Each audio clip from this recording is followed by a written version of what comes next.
2. Sabha Parva. 1. Maya builds a hall. Krishn and Arjun had left the tree trunk and were walking towards the camp. Suddenly they heard the voice of Maya. He fell at their feet. He said, I have been granted my life by you. I am Maya, the architect of the Asuras. I want to show my gratitude in some way. I want to do something for you in return for my life. Arjun smiled at him and said, I am happy I did this for you. I do not want any benefit from you. It is my principle not to get anything in return for any good deed of mine. He was about to go away. Again he said, You are not under any obligation to me. We are now good friends. I am satisfied with that. He turned to go. But Maya was adamant. He said, It is but fitting that you should talk like this. I do not want to do anything in return for your kindness. I want to do something to show my gratitude. Arjun was still unwilling to accept something from him. But he saw that Maya was sincere. Arjun thought for a while and said, I will not accept anything for myself. But at the same time, I want to please you. Do something that will please Krishn. That will at once please me. Maya looked eagerly at Krishn and waited for him to speak. Krishn, the incarnation of Vishnu, had been born on the earth for the purpose of establishing dharma. Krishn knew that the time had come when the world had to be shaken out of its complacency. He was Narayan and Arjun was Nar. They had been born on the earth for a purpose. Mother Earth had complained to him that she could not bear the burden of sin any longer. He had assured her that he would come to her help. In his mind's eye Krishn saw the future of the world. He saw the field of Kurukshetra strewn with the bodies of the kings of the world. He remembered his promise to his dear attendants Jaya and Vijay. They had been born on the earth as Hiranyaksh and Hiranyakasipu. He had killed them. They had been born as Ravan and Kumbhakarn. He had killed them. They were now in their third and final life on the earth as Sishupaal and Dantavaktra. He had to grant them release from this human bondage. Krishn thought of all these things and decided to begin the act of destruction. Krishn appeared to ponder for a while. He said, You say that you are a great architect. Yudhishthir is dear to me. I will be pleased if you build a palace for him. The Sabha must be unique. You can do this for Yudhishthir. It will please me and Arjun too if you do this. Maya was very happy at the thought that he could do something for them. He planned in his mind's eye the Sabha that was to be built for Yudhishthir. They reached Indraprasth. They related the exciting events of the day to Yudhishthir. They presented Maya to him and told him about the Sabha that he wanted to build for him. Yudhishthir welcomed him to the city and honored him. Maya was very pleased with himself. He discussed the plan of the Sabha with the Pandavs and Krishn. On an auspicious day, Maya began the construction of the great palace known in aftertimes as Maya Sabha. Krishn approached Yudhishthir with the request that he should be allowed to go back to Dwarika. Many days had gone by since he had come there to Indraprasth. They were all unwilling to let him go. Yudhishthir said, My lord, you are the star that guides our life's boat to safety. You have given us everything. How can we agree to your going away from us? You mean our very life to us. You are everything.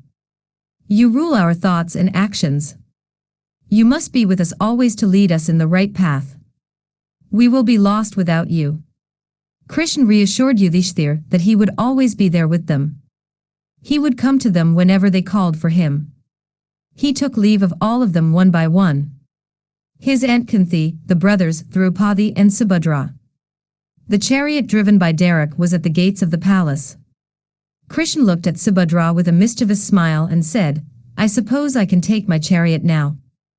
It has served its purpose and you do not need it any more. With these parting words, Krishn ascended the chariot. Subhadra was still blushing. Yudhishthir asked Derek to descend from the chariot. He got into the seat of the charioteer. Yudhishthir took the reins in his hands and, as was his custom, drove the chariot for a while. This had been his custom whenever Krishn went away from them. Arjun and Bhim stood on either side of Krishn with the chamaras in their hands. Nakul and Satdev held the umbrella over his head. These were all gestures on the part of the Pandavs to honor one who was dearer to them than their very lives. Krishn received these services with great affection. The chariot proceeded for a distance. When the outskirts of the city were reached, the Pandavs descended from the chariot. Krishn took affectionate farewell of the brothers and turned in the direction of Dwarika. The brothers stood with eyes following the course of the chariot till they could see it no more. Their minds, however, followed him to his city. They returned to Indraprasth with their minds full of Krishn. Maya was busy with the preparations for the building of the Sabha. He approached Arjun and said, "Near the great mountain Kailash and Menaka there is a lake called Bindisaras. In that lake I have buried vessels filled with many precious gems. I want to use them for the Sabha which I am going to build now. I will go there and fetch them. I have a Gada which will be liked by Bhim.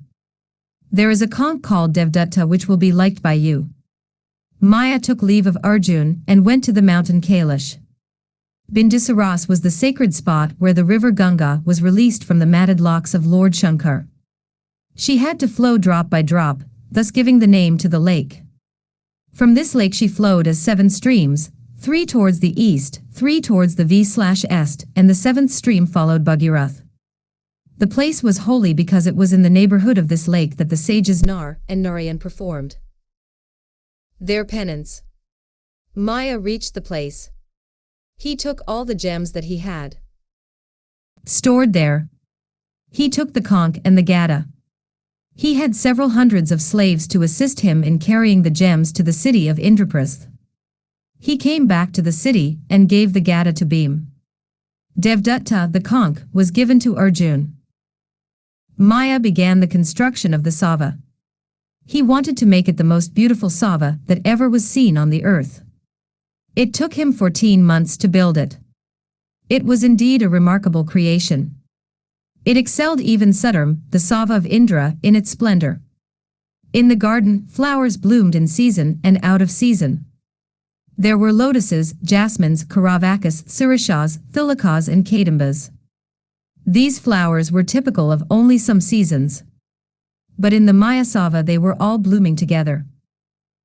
The walls of the hall gleamed and glistened with the precious gems embedded in them. It was built so cleverly that one could see only the glow from the gems, and not the gems unless one looked for them. Maya went to the Pandavs and told them that the Sabha was now ready. He took them round. He showed them the peculiarities of the great hall. They were speechless with amazement. Maya was ready to depart. He told Arjun, "This chariot of yours is as powerful as the sun and Agni. These noble steeds are unrivaled in the entire world. Your chariot has the monkey as its banner. You will be famed as Kapadvaha hereafter. Because of your white horses, you will be famed by the name Swatavahana. May you be victorious and happy." Maya and Arjun embraced each other. Yudhishthir honored Maya with many gifts and bade him farewell. On an auspicious day, the Pandavs entered the Sabha.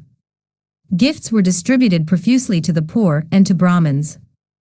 There was a great feast and the city was like the city of Indra. The fame of the Sabha spread far and wide. People from all over the world came to see it. Rishis came from distant hills to see the Sabha. All the kings came, all except the sons of Dhritarashtra. Several of the young princes who came remained behind to learn archery from Arjun. The chief among these students was Satyaki. His other name was Yudhana. He was a cousin of Krishn. Arjun's old friend Chitrasena was there to spend some time with the Pandavs. The Pandavs were very happy. Subhadra was now the mother of a son. His name was Abhimanyu. Draupadi was the mother of 5 sons, one of each one of the 5 Pandavs. Yudhishthir's son was Prativindya. Bhim's son was Sudasoma. Arjun's son was Sritakraman. Nakula's son was Satanika. Satyav's son was named Surdasena. Kunti was now sure that her sons were well established and secure. They were quite powerful.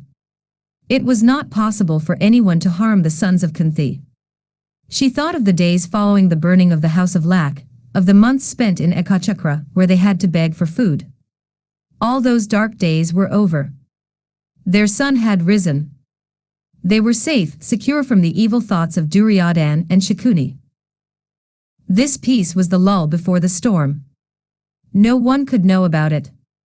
Hardly a few months more, and the Pandavs would again wander over the face of the earth. The third act of the tragedy was about to begin. In the march of life, several incidents, stand out like milestones. They are landmarks. But we do not recognize them as such until we pass them by and look back. Such was the entrance of Draupadi into the lives of the Pandavs. Such was the entrance of Krishn into their lives. Such was to be the entrance of Narad. 2. Narad's visit to Indraprasth. One day, the sage Narad came to the court of Yudhishthir. He was welcomed with reverence by the Pandavs and Draupadi. He had also heard about the Maya Sabha. He had come to see it. Yudhishthir was only too happy to show him the hall. He looked like a little child with a new toy. He was so excited at the thought of displaying it. Narad looked at the hall and showed his enthusiastic approval. They came back to the hall where they were seated at the beginning. After some time spent in talking of indifferent things, Yudhishthir said, "My lord, you have traveled in all the three worlds. You must have seen many beautiful savas like the one I have. Can you tell me about them?" Narad smiled a gentle smile and said, "Yes. I have seen similar savas in other worlds. I will tell you about them. But let me assure you, your Sava is the best on the face of this earth. There is no place to equal it. I will describe to you the great halls of Yama, Varun, Indra, Rudra and Brahma. These are the beautiful Savas I have seen." Narad told them about the excellence of the places mentioned. He told them first about the Sava of India. He told Yudhishthir that the great king Harishchandra of the race of the sun was sharing the throne with Indra. He went on to describe the other courts. When he came to the court of Yama, Narad told them about the many kings of the earth who were now there. It was a long list led by the names of Yayati and Nahush. At the end of the list came the names of the later kings of the Kuru house, the last of them being Shantanu and Pandu. Narad then described the courts of Varun and Kuber. The narration came to an end. Yudhishthir was silent for a while. Narad waited for him to speak. Yudhishthir said, "My lord, I have been listening intently to all that you have been saying. I noticed one thing. Most of the kings who were lords of this earth are all in the Sava of Yama and not, as I had been thinking all these years, in the Sava of Indra. I noticed something else too. You said that the friend of Indra, in fact his companion on the throne, is the great Harishchandra, the king of the solar race.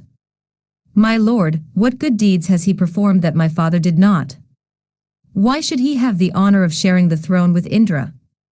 My father was the purest of men. He never spoke a word of untruth. He was a saint among men. I want you to tell me the reason for this." Narad, who had come to Yudhishthir just for that, said, "Certainly I will tell you. The great Harishchandra of the solar race was the son of Trisanku, the favorite of Visvamitra. Harishchandra was a powerful monarch. He had conquered all the kingdoms on the earth and had performed the yajna, called the Rajsuya. That is why he is eligible to share the same throne with Indra himself. The king who performs the Rajsuya stands out as someone different. I met your father. He said, 'My sons are now powerful on the earth. If Yudhishthir performs the Rajsuya, I can go to Indralok and so can my grandfather Shantanu. This was the wish of your father. Yudhishthir, with your four brothers to help you and with Krishn by your side, it will be easy for you to perform the Rajsuya. You can conquer the entire world. You will be making it possible for your father and your ancestors Shantanu and his sons to enter the Sabha of Indra. It is not an easy task, I know. The yajna will have to be performed with great difficulty. But if there is anyone who is able to do it, it is you and only you. Narad blessed the Pandavs and went away. 3. Yudhishthir's desire. Ever since the coming of Narad, Yudhishthir was found to be always sunk in thought. Till now the life of the Pandavs was peaceful. Yudhishthir was never avaricious. The sons of Pandu were satisfied with their share of the ancient kingdom of the Kurus. Injustice had been meted out to them, no doubt, time and again, by the Kauravas. But they were good people. It was not in the nature of Yudhishthir to nurse grievances. He was happy with the land given to him by his uncle. He wanted to avoid quarrels. So he had accepted this barren land. Thanks to their Krishn, this barren land was made fruitful. Indra did it for them, and they had called the place Indraprasth. They were very happy and contented. This Sabha, the gift of Maya, was a great source of joy to Yudhishthir. He was now leading a peaceful life. Into this placid lake Narad threw the proverbial stone that set the waves in motion. Thoughts of conquest, till now strangers to the mind of Yudhishthir, began to occur in his mind every day. That his father should have asked him to perform the Rajsuya was enough to make this peace-loving king to think of conquests. He placed the matter for consideration in the council hall. Everyone was very enthusiastic about it. Yudhishthir sent for Krishn. Krishn was their guide and friend. He had to be consulted before anything could be decided. The messenger went to Dwarika. He announced himself to Krishn and said, Yudhishthir wants you in Indraprasth. He needs you there. Krishn took leave of Balram and the others and hurried towards Indraprasth. Yudhishthir received him with open arms. Krishn felt that he was in the midst of his brothers, so warm was the reception he had. After he had rested for a while, he went to the hall where Yudhishthir was waiting for him. Yudhishthir broached the subject that had been worrying him day and night. He told Krishn about the visit of Narad and the wishes of his father Pandu. After telling him everything in detail, Yudhishthir said, Krishn, you are my real friend and well-wisher. The others are very optimistic about it. Perhaps they say so to please me. I do not know. But you are different. You will tell me the truth. You are beyond the reach of desires and of attachments. You can view everything in the clear white light of truth, and truth is what I want now. Please advise me. I am all confused. Krishn looked serious for a few moments. He was silent. He then began to consider the powers of all the Kshatriyas. He said, I am not worried about the others. But there is a king called Jarahsundh. You know about him. He will be the most difficult opponent you will have to vanquish. It will not be easy at all. His good friend is Sishupaal, the son of Damosha. There is also Dantavaktra, who is an ally of Jarahsundh.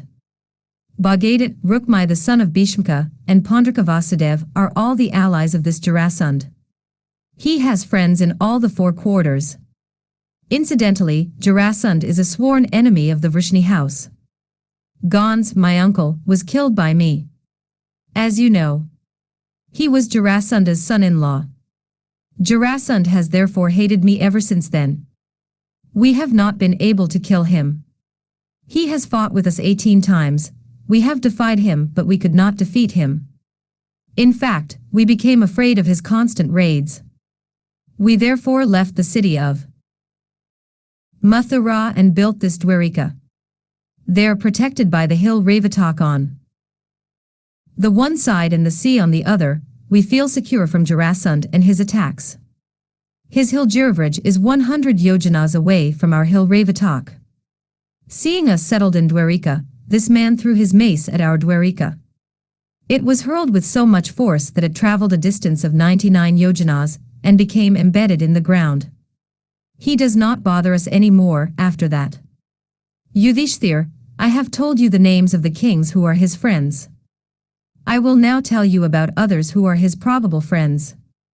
Let us consider Duryodhan, your sweet cousin. Do you not see that he will naturally side with Jarahsundh, once he knows that he is your enemy? Duryodhan is sure to lend his support to Jarahsundh.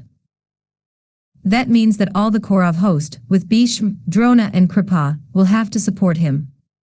Even if the elders desist from fighting because of their love for you, what about Radheya? He is always waiting for a chance to fight with Arjun, to destroy Arjun, and thus please his friend. Radheya has in his possession all the divine astras which he obtained from Bhargav. Radheya has been able to defeat Jarahsundh too. He is superior to Jarahsundh. With such a formidable team of foes you have absolutely no chance of performing the Rajsuya. Jarahsundh has captured 98 kings, and he keeps them imprisoned. He has an idea of making a sacrifice of royal heads to Lord Shankar. The man is mad. But he is too powerful to be ignored or to be defeated. So long as this Jarahsundh is alive, your hopes of performing the Rajsuya are thin indeed. If, however, we manage to kill him, then there is nothing to worry about. The other kings, seeing him killed, will not have the courage to defy you and your brothers. This is my firm opinion. Think of a way to kill Jarahsundh, and the rest is easy. Yudhishthir abandoned the idea of performing the Rajsuya. He was not for it. He said, Krishn, no one else is capable of stating the facts so clearly. No one else can give me such good advice. I thank you for it. I am not for these conquests. Consider the lives of all the great kings who have ruled this world. Those who were really great are the peace-loving kings. I see that the policy of peace is the most desirable thing in the world. I will give up this idea. Let us live in peace. Bhim, however, was not for this.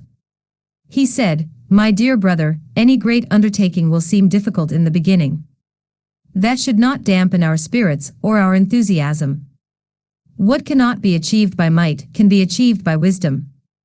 With our dear beloved Krishn to think up ways and means, with my Arjun to support me, I think I will be able to kill Jarahsundh. Together, we three can manage this. When we have Krishn on our side, I do not think failure can be thought of. You are too diffident. It will be easy to kill Jarahsundh. Krishn said, No. Bhim. It is not so easy as you seem to think. Jarahsundh is a great devotee of Shankar.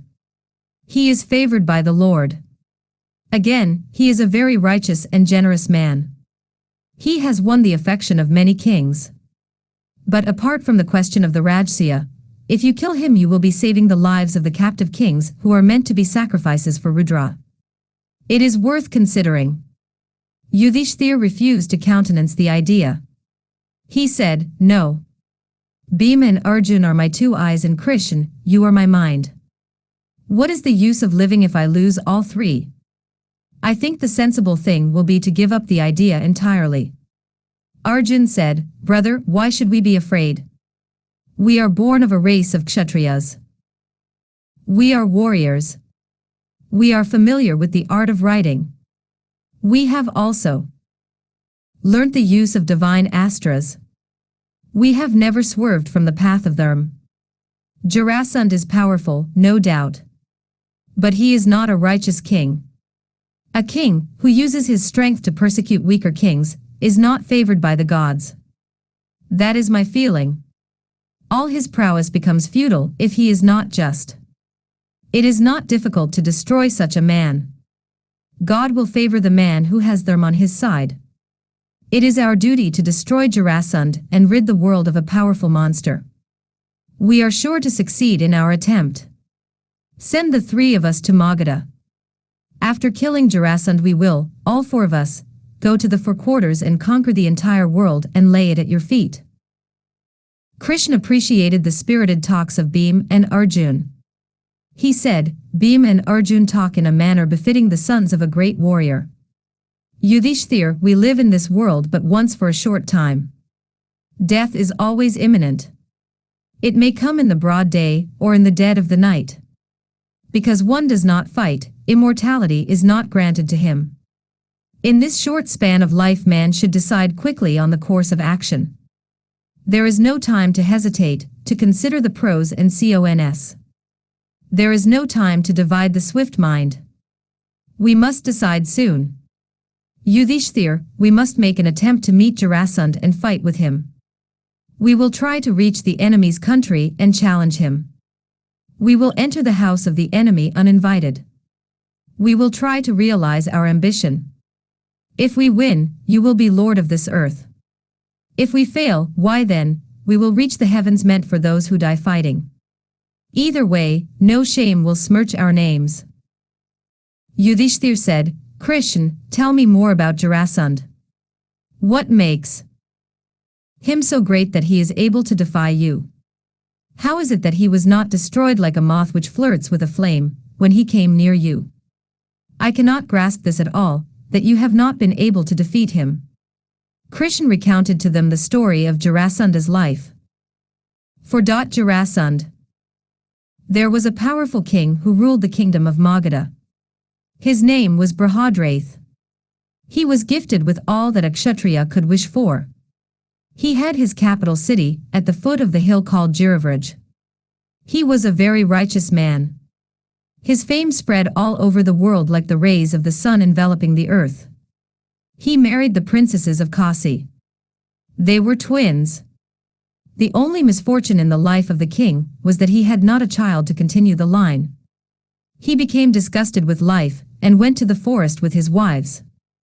In the forest lived a rishi called Chandakashik. The king worshipped him with reverence.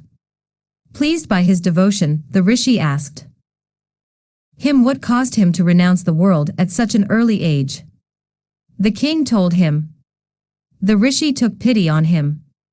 A fruit fell on his lap from the mango tree under which he was sitting. Taking the fruit in his hand, Chandakashik said, This fruit, when eaten by your wife, will give you a son. Do not stay in the forest. Go back to your kingdom and rule it well. The king cut the fruit into two and gave it to his wives. In course of time they both gave birth to half a child each. The entire palace was horrified by the monstrosities that were born. The nurse wrapped up the pieces of the child and threw the separate pieces outside the city gates.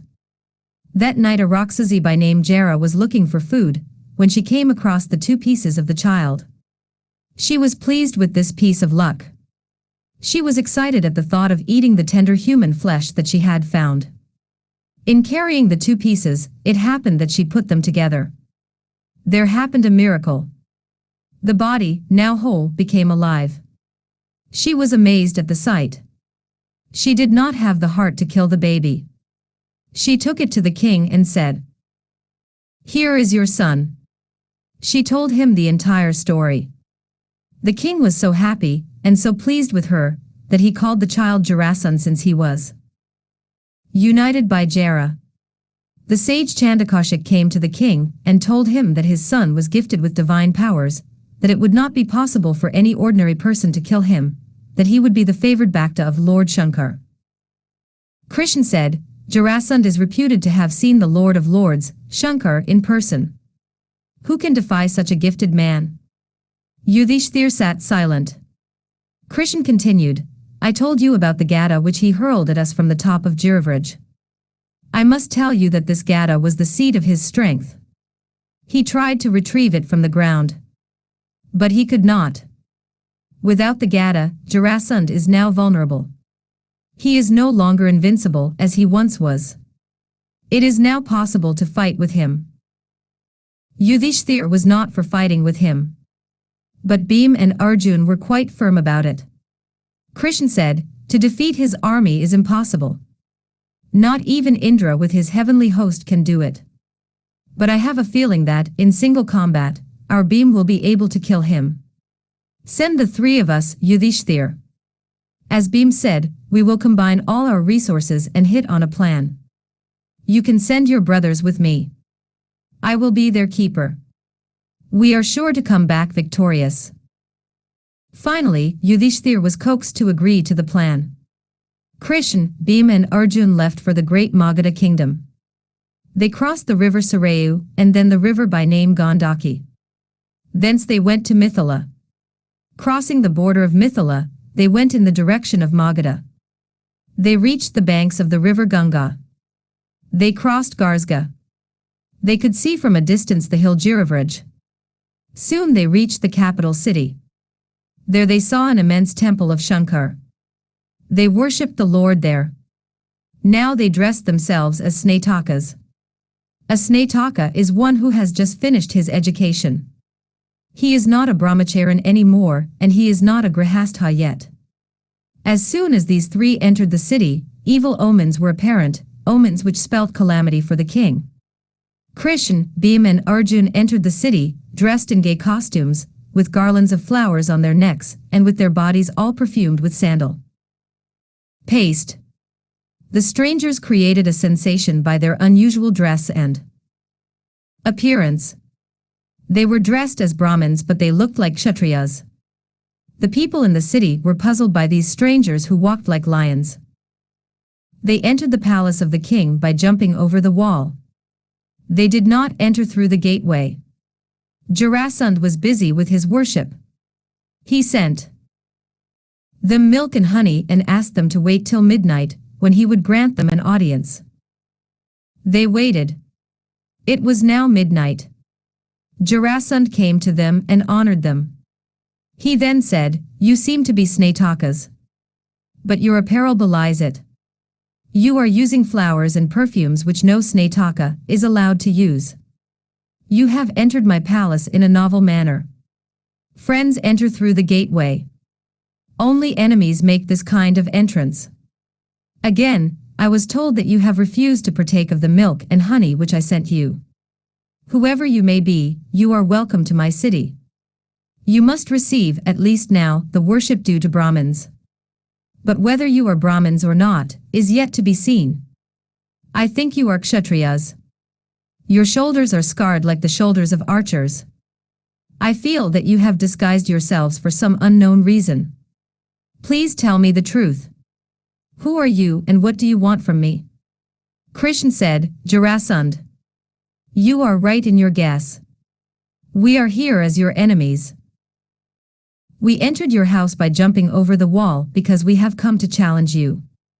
We did not accept your hospitality since we are not friendly with you. Kshatriyas are famed for their action and not for sweet words. We have come with the intention of fighting with you." Jarahsundh was intrigued. He said, "I do not know you at all. How can you say that you are my enemies? I have made many enemies, it is true. But not one of them is an enemy whom I have not seen. If you are my enemies, be kind enough to tell me the reason for your enmity, and I would like to know who you are." Krishn said, "The reason for our enmity is the unlawful manner in which you have imprisoned kings as sacrifices for Rudra. We cannot brook your cruelty. We are here to uphold the rights of the helpless kings. How can you hope to reach heaven by killing fellow men? How can you please the Lord of them by doing such a sinful act as the killing of fellow Kshatriyas? As for your ignorance about our identity, we will enlighten you. We do not mean to hide our identities from you. This is Arjun, the third Pandav. This is Bhima, the younger brother of Yudhishthir. I am Krishn, your old acquaintance. We have come to challenge you to single combat. You can choose any one of us and fight." Jarahsundh laughed loud and long. He looked at Krishn with supreme contempt in his eyes and said, "So you, who fled from me 18 times, who now hides behind the skirts of Ravatak Hill, you, I say, have the courage to challenge me in my home. It makes me laugh when I think you have worked up enough courage to face me. You talk like the autumn cloud which roars without bringing rain. Remember, I am not Gans whom you killed so treacherously. I am Jarahsundh, the favorite of the gods. I am not afraid of anyone. You came here desiring for a fight. I will certainly satisfy you. But I will not fight with you. Krishn, you are a coward. It is beneath my dignity to fight with my inferior. As for this Arjun, he is still a child. It is not right to fight with one who is weaker than oneself. This young man, who is called Bhima, seems to be fairly well built. He seems to be worthy enough to fight with me. I will fight with him." Jarahsundh was sure of his victory.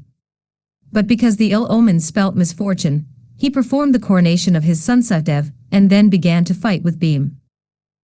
The fight was on. The two were equally matched. No one could say who was the better fighter. The fight went on for 14 days and 14 nights continuously. Krishn and Arjun stood by and watched along with many others. Neither of the two would give in. It looked as though neither could be vanquished. But slowly Bhim had begun to gain the upper hand. Krishn encouraged him, saying, "Bhim, remember who you are. Remember your lather. You are the son of Vayu. Think of him, and you will get the strength which can move mountains. You are the strongest and most powerful of all Kshatriyas. You can tear him up if you want to." Hearing this, Bhim prayed to his father for strength. He fought with new vigor now. He lifted up the form of Jarahsundh and grasping the descending man, he took hold of his legs, one in each hand, and tore him up in two. He felt that at last he had achieved it. He looked at Krishn and Arjun. Looking at their amazed faces, he turned round and saw what they saw. The two halves of the body of the king were now approaching each other. A moment more and the king was rising up from the ground as though nothing had happened. The sight struck terror into the hearts of Bhim and Arjun. Jarahsundh was now to them invincible. The fight was resumed. Krishn looked at Bhim and smiled at him. When he was able to manage it, Krishn caught the eye of Bhim. Krishn had a small leaf of a plantain in his hand. He split the leaf into two. He then turned one piece round and threw the two pieces at two corners of the floor. Bhim understood what he was trying to say. Again, Bhim threw Jarahsundh up in the air. He caught the descending form of the king by the legs. He tore him in two. Bhim now threw the two pieces at two corners of the hall such that one leg and one half of the head were corresponding. The halves did not join up any more. Jarahsundh, the favorite of Shankar, was now dead. There was panic in the palace. No one knew what to do. The three heroes pacified everyone, saying that nothing would hurt them. They ascended the chariot of Jarahsundh and went up to the top of the hill Giravraj. There in so many cells were found the imprisoned kings.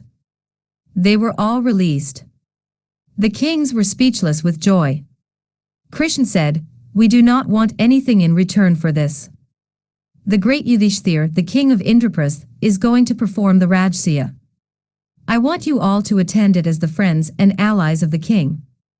That is all we want of you." They were only too happy to agree to this. Krishn, Arjun and Bhim returned to the palace of Jarahsundh. Sahdev, the son of Jarahsundh, was there.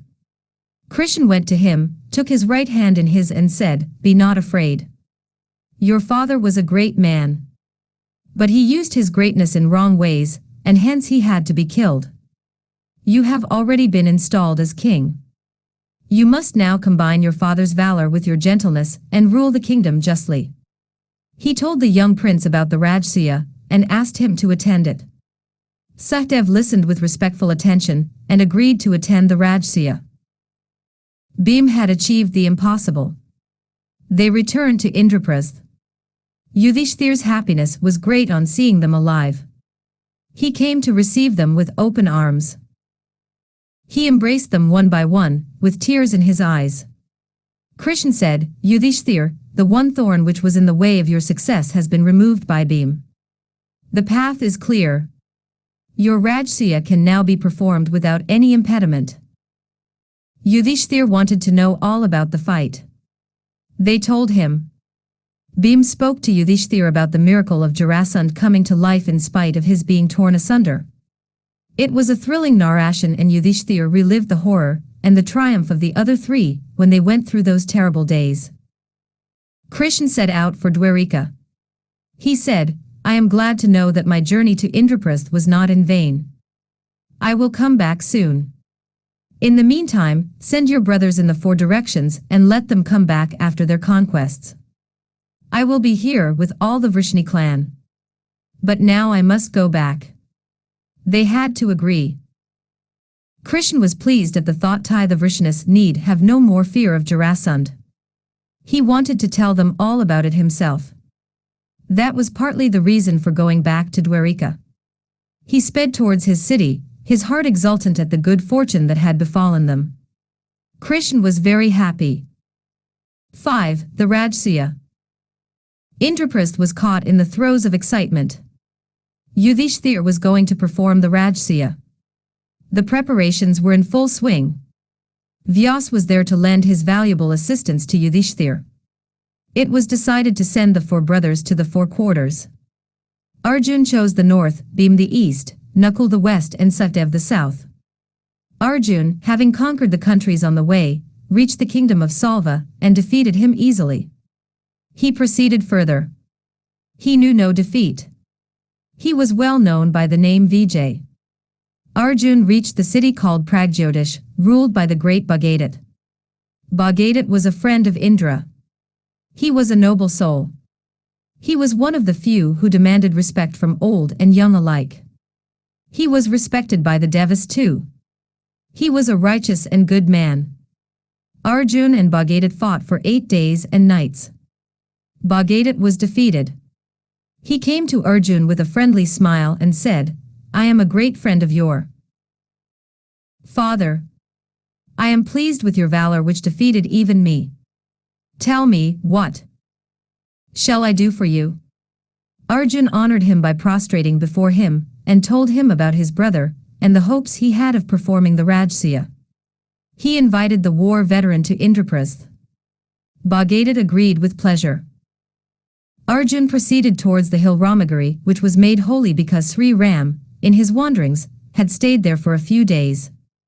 The waters there were sanctified because the princess Sita had bathed in them. Arjun now fought with the reputed Trigarta brothers. They were led by Suzarman. Arjun was able to defeat them. But it was then that there was born the great enmity between Arjun and the Trigartas, which lasted till the very end of the great war which was fought later. They called themselves the Samsaptakas from then onwards. They had sworn that they would destroy Arjun someday. They were great friends of Duryodhan. Arjun left them and went further north. He reached the northernmost point. He saw the top of the mountain Meru, the king of mountains. He saw the top of the mountain gleaming in the morning light, like a creation gold. The pinnacle was veiled in a many-colored glow. The radiance of the mountain could be seen for miles around. Enveloped in the rays of the sun, the proud peak seemed to defy the sun and return all his rays to him after beautifying itself with their glory. It was a sublime spectacle. The peak seemed to pierce the sky and reach the heavens. Arjun stood there with his mind chastened to a strange humility. He stood for a long time in front of the magnificent giant. He prostrated before it and went his way with great unwillingness. He hoped that he would be able to go there again some day in the distant future. On the southern slopes of the Meru is a creeper called Jambu. The entire slope is covered by this creeper. This is always full of flowers which are the favorites of the Siddhas who haunt the place. The creeper is so very typical of the place that the Siddhas and the Charanas call the place by the name Jambu Dvipa. That is how that name came to be given to Bharat Varsh. Arjun saw the Jambu creepers. He then went to the mountain Gandhamadan. From there he began his return journey. After a pleasant and adventurous sojourn, he returned to Indraprasth. All the way, wherever he went, Arjun was given gems and riches and invaluable gifts. It was then that he got the name Dhananjay. Bhim went in the direction in which the sun rises. He passed the kingdom of Panchal. He then reached Mithila. He won the fight easily with the king of that country. He went to Chedai and met Sishupaal. He told Sishupaal about the Rajsuya to be performed by Yudhishthir. Sishupaal received him with every show of affection, and said that he would certainly be present on the great occasion. Bhim went towards Kosala, Ayodhya, and many other kingdoms. He conquered all of them. He went to Girivraj. He was honored by Sahdev, the boy king of Magadha. After reminding him about the Rajsuya, Bhim concluded his conquests and returned to Indraprasth, laden with riches from the east. Sahdev's tour was equally successful. He defeated the famous king by name Dantavaktra. Srinaman was another powerful king whom Sahdev subdued. Vinda and Anuvinda of Avanti were defeated. Sahdev went to the city Mahishmati and fought with the king Nila. He conquered all the kingdoms in the south. Sahdev wanted to win the friendship of the Rakshas king Vibhishan. He thought of his nephew Ghatotkach. Ghatotkach appeared before him and said, "What do you want me to do?" Sahdev embraced him affectionately and said, "Ghatotkach, I want you to go to the capital of Vibhishan. It is called Lanka. Vibhishan is the son of Pulasatya. His brother was Ravan. I want you to invite him for the Rajsuya." Ghatotkach went to Lanka, the capital city of Vibhishan. On the way he saw the bridge that had been built when Sri Ram crossed over to Lanka. He prostrated before it and went on his way. He reached Lanka. He went to the palace of the king. He announced himself to the doorkeepers as the nephew of the Pandav king Yudhishthir. "Tell your king," he said, "that in the great Bharata Varsha, the great Pandavs, the friends of Krishn, are ruling in Indraprastha. Yudhishthir, the eldest of the Pandavs, is thinking of performing the Rajsuya. I have been sent by his youngest brother Sahdev with a message for your king." They carried his message to their king. Vibhishan asked him to be brought to the court. Ghatotkach saw the great Vibhishan. Remembering that he was a devotee of Sri Ram of the Ikshwaka house, Ghatotkach bowed down before him and stood by in respectful silence. Looking at Vibhishan and his gentle noble face, Ghatotkach was reminded of his own uncle Yudhishthir. There was a great deal of resemblance between these two good men. Ghatotkach was welcomed with sweet words. Vibhishan said, "You are welcome to Lanka. Tell me more about the Pandavs. I would like to know all about them and about Yudhishthir, who, you say, is the son of Dharm." Ghatotkach was only too happy to talk about his uncles and his father. He told Vibhishan that his father was the son of Vayu. He told Vibhishan all about the Pandavs and their valor. Vibhishan was pleased to hear about the Pandavs, their goodness and their valor, and their love for Krishn. He gave many costly gifts and gems and sent Ghatotkach back after honoring him as the envoy of a great monarch. Sahdev was very pleased with his nephew for carrying out his mission so successfully. Sahdev went to the Pandya kingdom. He reached the city of Chitrangada, the wife of Arjun. She received him with great affection. Her father was very happy to meet the brother of Arjun. He showed him Babiravahan, the son of Arjun, and Chitrangada. Sahdev invited them to attend the Rajsuya. He concluded his tour and returned to Indraprasth, laden with gifts from all the kings he met. Nakul had already arrived after a victorious tour of the west. He had met the Vrishnas at Dwarika and had invited Vasudev, the father of Krishn, and Balram. All the other Vrishni heroes were also invited to attend the Rajsuya. Krishna arrived soon after.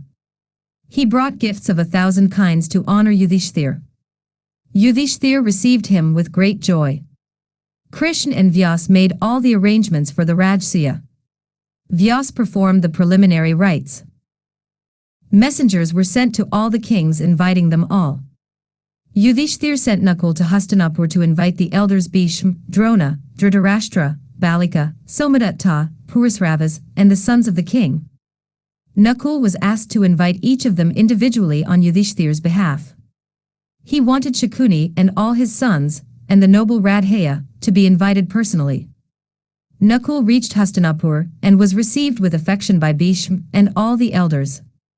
He told them respectfully about the desire of Yudhishthir to perform the Rajsuya. He told all of them, one by one, that his brother was eagerly awaiting their early arrival in Indraprasth. He returned to Indraprasth with their blessings. The guests began to arrive one by one. All the kings were there. The city was filled with the beautiful mansions which had been built for the accommodation of the many princes. It looked like the city of the gods. Wealth was literally pouring into the treasury of Yudhishthir. Krishn had asked Duryodhan to be in charge of the treasury. Duryodhan saw the homage paid to the Pandavs. He saw their glorious state. He spoke not a word about the feelings in his heart. But his heart was fuming with envy for these cousins of his who had managed to become so wealthy, and so very powerful in spite of his repeated attempts to destroy them. His heart was ready to break. But he did not let anyone guess his feelings or the hatred which threatened to consume him. The Rajsuya was in progress. It was becoming a grand success. In the midst of so much excitement and so much anticipation, the day of the coronation had come. It was a very impressive event. All the rishis were there to shower their blessings on Yudhishthir. Narad was there. His mind was not in the present. It was busy with thoughts of the future. He saw Krishn sitting there, near the throne, with his eternal smile on his lips. But Narad saw him as the pivot around which the future of Bharatvarsh was to revolve. The Krishn he saw did not have a smile on his lips. His eyes were grave and sad. His expression was stern. Narad turned his eyes to Yudhishthir. He saw the innocent monarch who was to be the cause of the destruction of the entire race of Kshatriyas. He looked at Draupadi and saw the predictions about her about to come true. Duryodhan was even now biting his lips to hold back the envy and fury in his heart. Shakuni with his crafty eyes was watching the whole show. A smile of disdain could be seen on his thin lips. Narad looked at Radheya, the noble Radheya, the greatest giver of all times. Poor ill-fated Radheya. Narad saw, as in a picture, the death of Radheya, at the hands of his brother who knew him not. He saw all the sons of the blind king being killed by Bhim. He saw the war field, the great Kurukshetra, strewn with the bodies of all these many Kshatriyas. Bhagadat, Vinda, Anuvinda and this entire galaxy of princes were on the battlefield, dead. Detached as he was from all earthly bends, Narad's mind was filled with a vast pity for all these princes who were doomed, every one of them. 6. Krishn, the guest of honor. The coronation was over. It was now the duty of the king to honor the guests. Bhishma addressed Yudhishthir and said, "My child, Yudhishthir, these kings and rishis have come here to honor you and grace the yajna with their presence. It is now your duty to welcome each one of them with aragya and honor them. It is but right that you should show your gratitude to all these kings and sages. But you must decide in your mind about the guest of honor. You must select him, and he must be worshipped first." Yudhishthir was embarrassed by the delicate task that was assigned to him. He said, "My lord, I am ignorant about these matters. You are my grandfather. You must tell me who ought to be given the seat of honor." Bhishma was silent for just one moment. Then he said, "In this great and glorious assembly of princes of noble houses, this Krishn shines as the sun in the midst of his own rays. Without him, this hall will lose all its grandeur. He is the person whom I suggest as the greatest of them all." Yudhishthir was only too happy to honor Krishn, who was everything to him. Krishn stood for everything dear and sacred to the Pandavs. Yudhishthir asked Sukhdev to bring the articles necessary for worship. Sukhdev sat at the feet of Krishn. With tears streaming from his eyes, he took the blessed feet in his hands and washed them lovingly. The aragya was given. The puja was over. Flowers rained on Sukhdev and Krishn. There was silence in the assembly. Some of the heroes did not like the honor paid to Krishn. They did not seem to be pleased with the selection. They looked at each other in silent disapproval. But no one spoke a word. No one except Sishupaal, the lord of the Chetas. He could not brook this insult offered to the others. Nor could he bear to see the honor paid to Krishn. When the puja was over, there was a rain of flowers on Krishn and Sukhdev. The hall was silent. No one spoke even a word. The silence lasted a moment, just one moment. The assembly was roused from its apathy by a loud laugh. Sishupaal was standing up. He said, "Very nice. Very nice indeed. Here is a bastard who asks the son of a river for advice. The advice is given. The special honor as the best amongst us is given to a cowherd. The puja is performed by another bastard. The heavens rain flowers on this beautiful scene. All the time, kings, who are great warriors, who are jealous of their honor, look on, like dumb animals. Can I say anything else? Very nice indeed. He sat down. No one spoke a word. Laughing again, Sishupaal addressed Yudhishthir, My dear Yudhishthir, either you are able to see more than we can, or you can see nothing at all. When there are so many worthy people in this assembly, I cannot see the reason behind this inane action of yours. I thought that the Pandavs were princes endowed with a proper sense of decorum. I never thought that you were capable of doing a wrong thing. Look. Look on this assembly of kings. When so many of them are here, it is lunacy to think that this son of a cowherd is the greatest of them all. It is evident that you are short-sighted. Can you not see that you have displeased many of the monarchs here? We came to attend your Rajsuya yajna, not because we are not powerful enough to defy you, but because we have great respect for you. We were under the impression that you were a righteous person. It was to please you that we attended this function. Bhim's hands were clenched. He looked furious. With trembling lips, Arjun was trying to catch his brother's eye for his permission to take up the Gandiv. Satyav's eyes were spitting fire. Nakul had his hand already on the hilt of his sword. Krishn was just unruffled. He looked at them and smiled as if to say, Do not be excited. Leave him to me. Sishupaal continued his tirade. He said, Here is Vasudev. He is senior to many of the kings here. There is Draupadi, your father-in-law. If you had wanted to honor old age, Vasudev should have been your choice. If you had wanted to honor a relative, Draupadi is here. If you consider that your Acharya is worthy of respect, there is Drona, and then Kripa and Ashvathama. If you had wanted a man rich in penance, there is Vyas your ancestor. If you had wanted a great hero, there is Bhishma. Is there such a dearth of heroes in this assembly that you should have chosen Krishn for the seat of honor? If you had the intention of honoring an archer, here is Eklavya, the son of Hiranyadonis. He is the greatest archer now. He is far better than your Arjun. Again, here is Radheya, the favorite pupil of Bhargav. He is one of the few who has defeated Jarahsundh, a feat which was impossible for your guest of honor. He is the greatest archer too, and he has been overlooked and Krishn has been chosen. What about Bhagadat? Kalinga? Virat? Dantavaktra? Salya? Salva? Kamhoja? Vinda? And Uvinda? Are you mad, Yudhishthir, to think that Krishn is greater than all these people? If you think that you have done a wise thing, you are sadly mistaken. This man is neither your guru, nor your dear son-in-law nor your dear favorite, who has to be pacified at any cost. You seem to have asked us all to this Rajsuya just to insult us. Till now you had been considered to be a righteous man. You have lost your reputation now. No one could speak. Sishupal's voice rolled on. Everyone was listening as if spellbound. His voice rose with his mounting fury. He said, I feel highly insulted.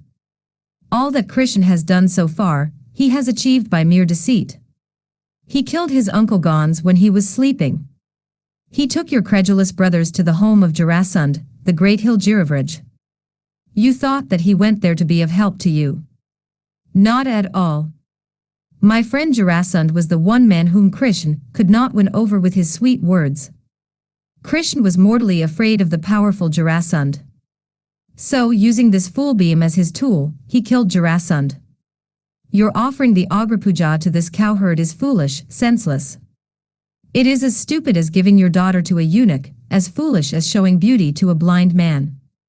The others here may put up with this insult. I, for one, cannot. With these words Sishupal strode out of the Sabha like an angry lion. Yudhishthir. followed him and tried to pacify him. He was very unhappy at the turn of events. He said, "You must not speak thus. The advice given by my grandfather was accepted by all here. If I have hurt you or insulted you, I am sorry. You must forgive me.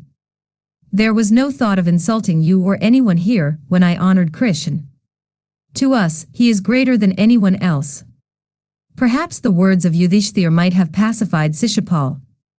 But Bhishma intervened and said, "Yudhishthir, why do you speak so softly to this man who insults Krishn?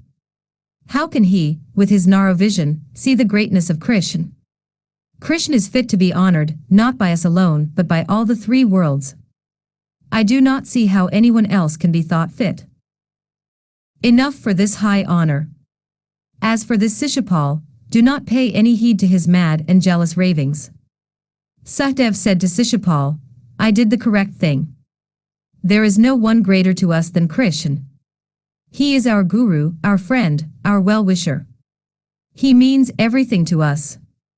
If you do not like this honor paid to Krishn, I am prepared to fight with you. You are insulting Krishn. Please do not think that you will be allowed to live without being punished for your words." Sishupal's eyes were now red with wrath. The friends of Sishupaal were just as furious. The anger passed from one to the other. The hall was now resounding with the voices of the angry kings. The clash of steel could be heard. Yudhishthir told Bhishma, "I am afraid the kings are all getting excited. I do not know what is to be done. Please tell me what I should do at this juncture." Bhishma said, "Do not be afraid, my child.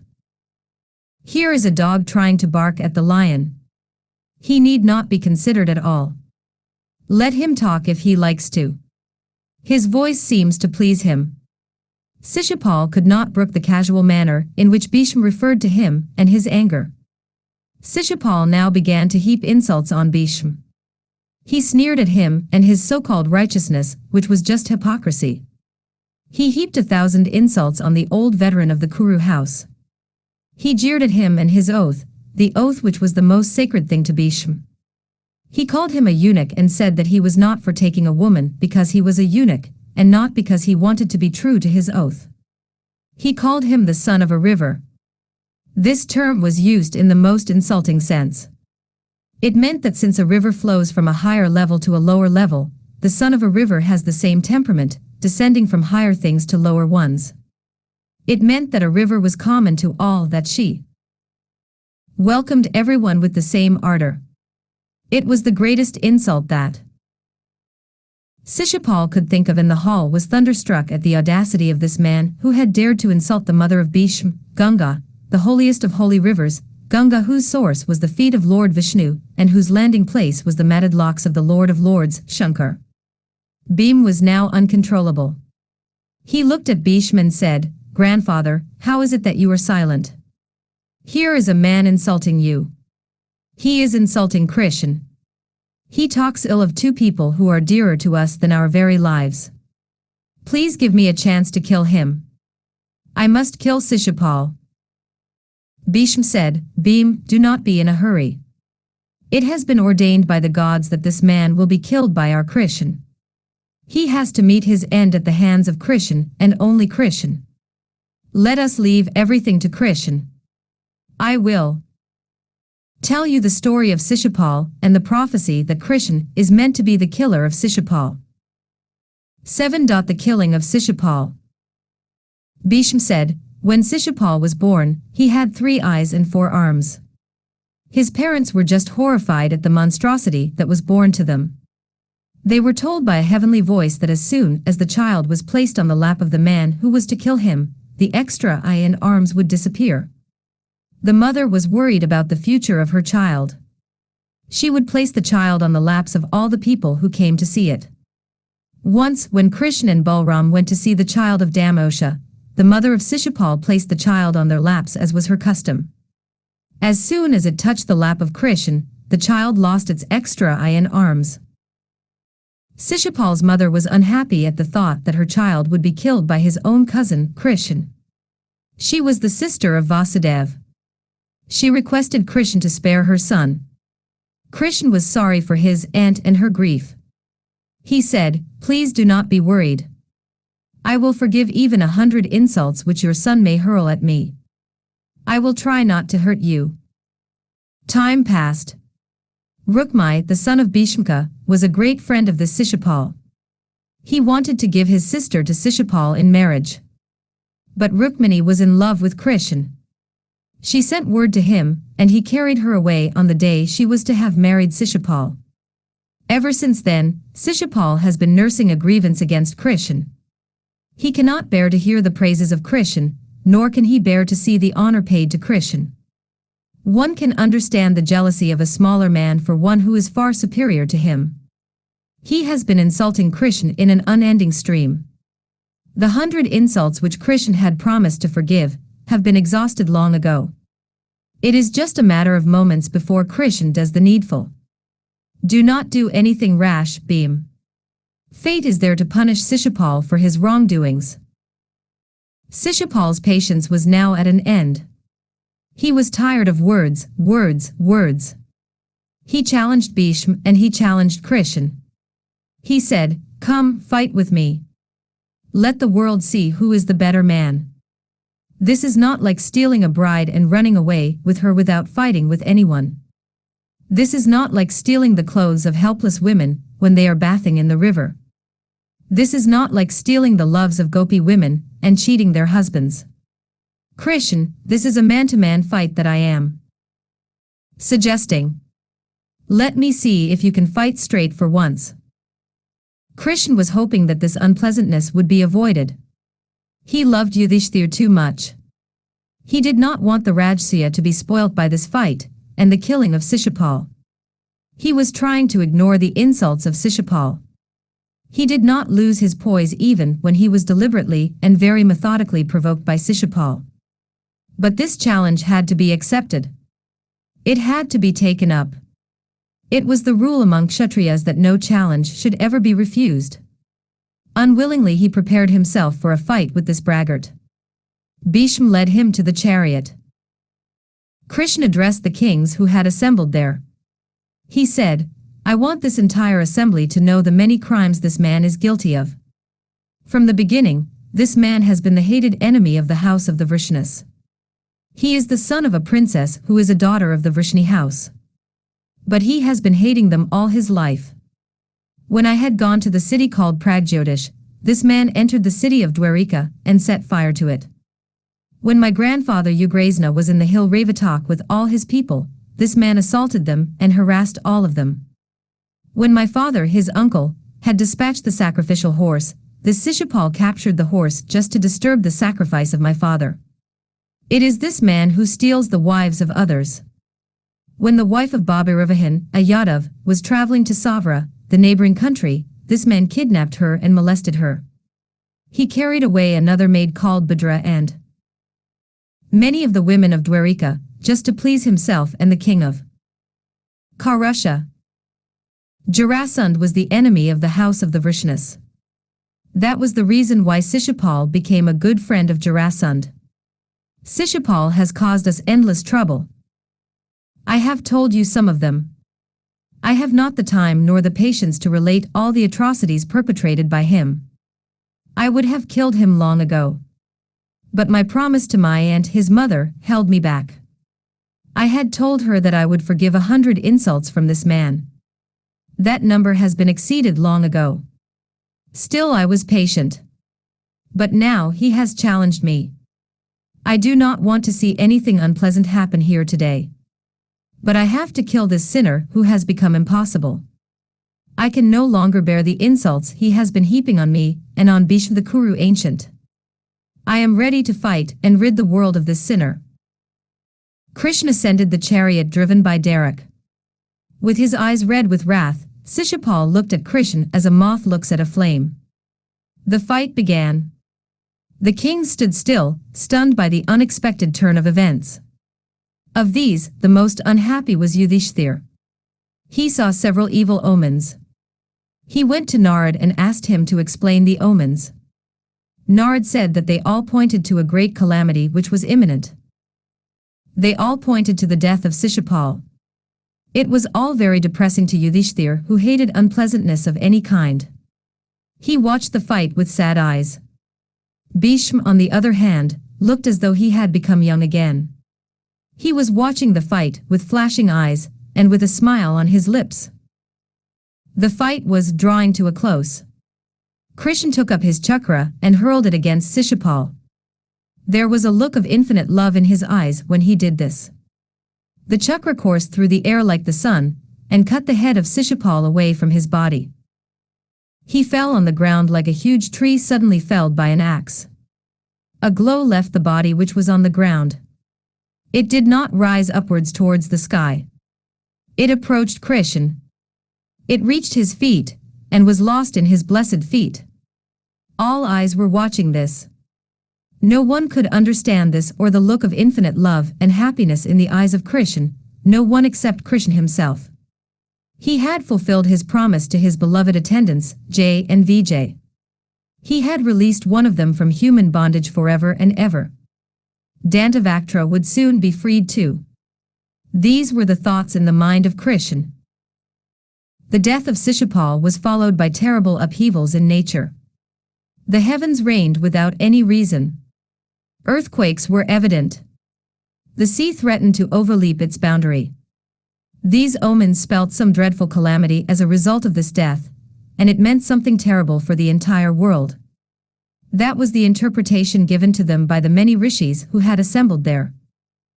Most of the kings were angry with Krishn for what he had done. The friends of the Pandavs were very pleased. But generally there was more dissatisfaction apparent than approval. But no one had the courage to express any opinion. The great Rajsuya, which had begun so well, ended disastrously. This incident spoilt the happiness of all. But nothing could be done about it. Nothing can stop the determined course of destiny. 8. When Draupadi laughed. The kings were all ready to leave for their countries. Yudhishthir was busy honoring them properly. He paid homage to the great rishis who had graced the occasion by their presence. Krishn came to him and said that the time had come when he had to return to Dwarika. With great unwillingness, Yudhishthir gave him leave to go back. Honored by all the Pandavs and by Draupadi, Subhadra and Kunti, Krishn bade them adieu with tender and smiling looks. As was their custom, the Pandavs took the reins of his horses in their hands, and they accompanied him part of the way. They then returned to Indraprasth. These partings from Krishn left them very depressed and lost. Krishn was their very life. Little did they know that it was the last time they were bidding him farewell from Indraprasth. They did not know the dreadful fate that was waiting for them. They would be made to lose all that they had in a few days. Their next meeting with Krishn would be in Kamayaka. The Pandavs returned to the city. It was empty since all the guests had left, all except Duryodhan, Dasashun, Shakuni and Radheya. They were staying on to see the Sabha. Yudhishthir was so pleased at the thought that they were staying on. He felt flattered by it. He heaped honors on them and tried to make their stay as pleasant as possible. Vyas came to Yudhishthir to take leave of him. He was ready to go. After honoring him, Yudhishthir fell at his feet to receive his parting blessings. Vyas said, "By the grace of God, you have now performed the Rajsuya. You have become the lord of the earth. You have done what your lather wished you to do. You have pleased him. I am happy. Please let me go now. I have seen the performance of the Rajsuya." Yudhishthir said, "My lord, I want you to tell me the meanings of the omens which followed the death of Sishupaal. The wise say that they do not mean well for the world. Narad said that dreadful calamity is in store for the world. Please tell me what is to happen." Vyasa's face became grave and sad. He looked kindly at the king of the earth, Yudhishthir, and said, "You are right, my child. This event, this killing of Sishupaal, was unfortunate. Evil omens have attended it. It means that you will have a spell of bad luck lasting for 14 years. That is not all. With you as the cause, fate has planned the destruction of all the Kshatriyas on the face of this earth. The wrongdoing of Duryodhan, the power of Bhim, and that of Arjun, the anger of your queen Draupadi, will all be instrumental for this universal destruction. I can see that you are unhappy to hear my words. But there is no use in grieving. The ways of fate cannot be understood by man, nor can they be altered. With these dubious words of comfort, Vyas went away. Yudhishthir was sunk in the depths of despair. The fact that he was to be the cause of the death of all the Kshatriyas of the world was something he could not grasp. He could not think, he could not speak to anyone about it. Duryodhan, in the meantime, was walking in the great hall of Maya. He had not seen the like of it before. He was amazed at the beauty and splendor of the creation of Maya. That this good fortune should have befallen the Pandavs was something he could not bear. Now this Sabha had a peculiar feature. It was built by the architect of the Asuras, who had installed several gadgets there. The person who looked at the Sabha with jealousy in his heart for the man who owned it would be deceived by many things there. When Duryodhan was walking about, he saw what looked like an expanse of water. He went near and saw that it was just the floor, which was inlaid with beautiful slabs of marble. He smiled and walked across it. Actually, it was a pond of marble filled with very clear water. To the jealous eyes of Duryodhan, this was not evident. The poor prince fell inside and was drenched. Even the many servants about were amused by this mishap to the Kuru prince. They gave him dry clothes at the command of Yudhishthir, who was very much concerned at this. Bhim, Arjun and the twins, and their queen Draupadi laughed at his discomfiture. Other happenings added to his pain. Once he walked carefully across what he thought was an expanse of water. Actually, there was no water. Duryodhan cut a sorry figure. He once thought that there was a doorway and walked through it. There was no door, and he hit his head against a blank wall and hurt himself. Peals of laughter greeted him. It was Draupadi who laughed at him and his humiliation. This was just awful. Duryodhan had to look unconcerned. He walked out of the hall in great anger. He took leave of the Pandavs and left Indraprasth. His heart was near the point of breaking. He would not talk to anyone.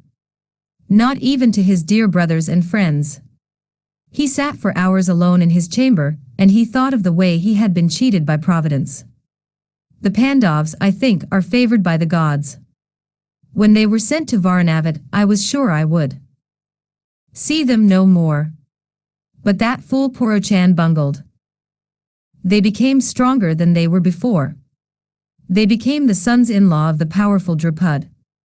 They were dismissed with a barren strip of land. They have made it fruitful.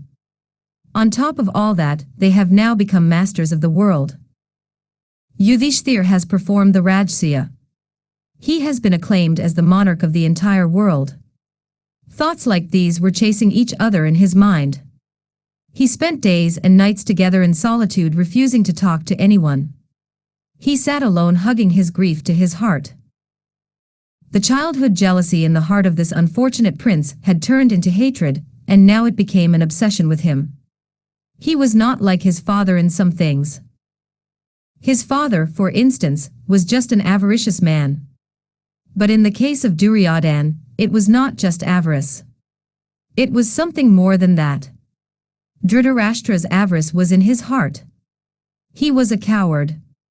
He could cover up his thoughts with a cloak of hypocrisy. But Duryodhan hated hypocrisy. He was frank. He did not like the involved reasonings of his father, to whom caution was the watchword.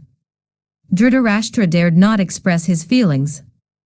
Duryodhan reveled in speaking his mind. It will not be out of place here to try and find out what made the young prince what he was. Duryodhan was a noble prince. The one instance, when he made Radheya the king of Anga, was enough to prove that generosity was his second nature. Later, when he was ruling the kingdom during the memorable 13 years, we hear that people were happy under his rule. He was a good man. But he was cursed with one tragic flaw, envy. It was envy which was the cause of his downfall. This is an apt summing up of the tragedy of Duryodhan. He was a sweet, natured person as far as his people and friends were concerned. But his envy of the 5 Pandavs was a fire burning his entire life. This one fault led to his fall. When Drona first came to Hastinapur, he met all the princes. He was charmed by the behavior of Arjun. He called Ashvathama and said, "My dear Arjun, from now on, my son Ashvathama will be your friend for life." But Ashvathama did not take to Arjun. Instead, he became a great friend of Duryodhana. In the end, he sacrificed himself, his everything, for the sake of his friend. He did not hesitate to commit the deadliest of crimes, the midnight massacre in the camp of the Pandavs. He did it to please Duryodhana. Again, it is worth noticing that, when the Great War began, the Pandavs with all their righteousness could command only 7 Akshavarhanas of troops as against the 11 of Duryodhana. The whole world knew that the cause of the Pandavs was just, and that the behavior of Duryodhana was unforgivable. But he had more numbers on his side than the Pandavs, whose supporters were there more because they were bound to them by ties of blood than anything else. Bhishma the Kuru veteran fought for Duryodhana. Bhagadat fought on his side, and even Salya, who was coming to the Pandavs with the honest intention of helping them, was so overpowered by the charm of Duryodhana that he promised to fight for him against the children of his sister. Indeed, this poor unfortunate prince must have been gifted with great charm and magnetism. Radheya, who was such a righteous man, was so devoted to Duryodhana that he died fighting for an unjust cause. Balram loved Duryodhana in preference to Bhima. That such a prince of a heart so golden, capable of so much generosity, so accomplished in all the arts that grace a true Kshatriya, should have found himself a slave to this overpowering passion, is indeed tragic. If it had not been for this, Duryodhana would have been great indeed. 9. The Sabha at Jayant. Shakuni could not let this state of affairs continue for long. He tried again and again to talk to Duryodhana. Finally he succeeded. Duryodhana told him everything that happened at Indraprasth. He added, "Unless and until I see the destruction of the Pandavs, I cannot be happy. I must get the better of them. Uncle, you say you love me. If you do really love me, then think out a plan which will make me master of the world." Shakuni said, "My dear child, you have seen for yourself how powerful they have become. They can never be defeated if we fight them in a war. But I have a weapon which is more powerful than mere steel. I can make all that immense wealth yours. Not a drop of blood will be shed. Nor will any blame be attached to your name. Shed off this depression and listen to me." Duryodhana could not believe his ears. He listened to his uncle as he revealed his dastardly plot. Shakuni, with his crafty smile playing on his thin lips, spoke to his nephew, "This great Yudhishthir has one terrible weakness, gambling." Duryodhana did not know what he was trying to say. He waited for his uncle to continue. Shakuni spoke again. "Yudhishthir, as I said before, has one terrible weakness. He loves gambling, but he does not know how to play. I will use this to serve our ends. I am extremely clever at throwing the dice. There is no one in this world who can play against me and win. I will do what will please you by using this skill of mine. You must invite Yudhishthir to a game of dice. I will make him gamble away his entire kingdom. You must tell your father and get his permission. It will then be like taking a toy from the hand of a child. I can do it for you, easily. Get your father's consent." Duryodhana said, "You will be able to convince father more easily than I can about the safety of this strategy. Safety is father's watchword. He is always afraid of Vidur. Uncle, you must go to my father and convince him that this is a safe plan." Shakuni agreed to do it. This scheming mentor of the prince went to the king. He told him that Duryodhana was very unhappy ever since he came back from Indraprasth. He said, "You must send for him and comfort him. It is not right that your son, your eldest son, should be so unhappy." The king sent for his son. He said, "Duryodhana, what is this I hear, my child? What has made you so unhappy? You are dearer to me than my very life. Tell me the cause of your depression. If I can, I will try to rectify it. Duryodhan said, You can hear the cause of my depression. He told his father all that happened at Indraprasth. He told him about the envy that was burning in his heart. He said, When the star of the Pandavs is in the ascent, is it surprising that I am unhappy? Do you expect me to sing the praises of those well-behaved children, to use your expression? All of you seem to be doing nothing else. I hate them. I want their wealth.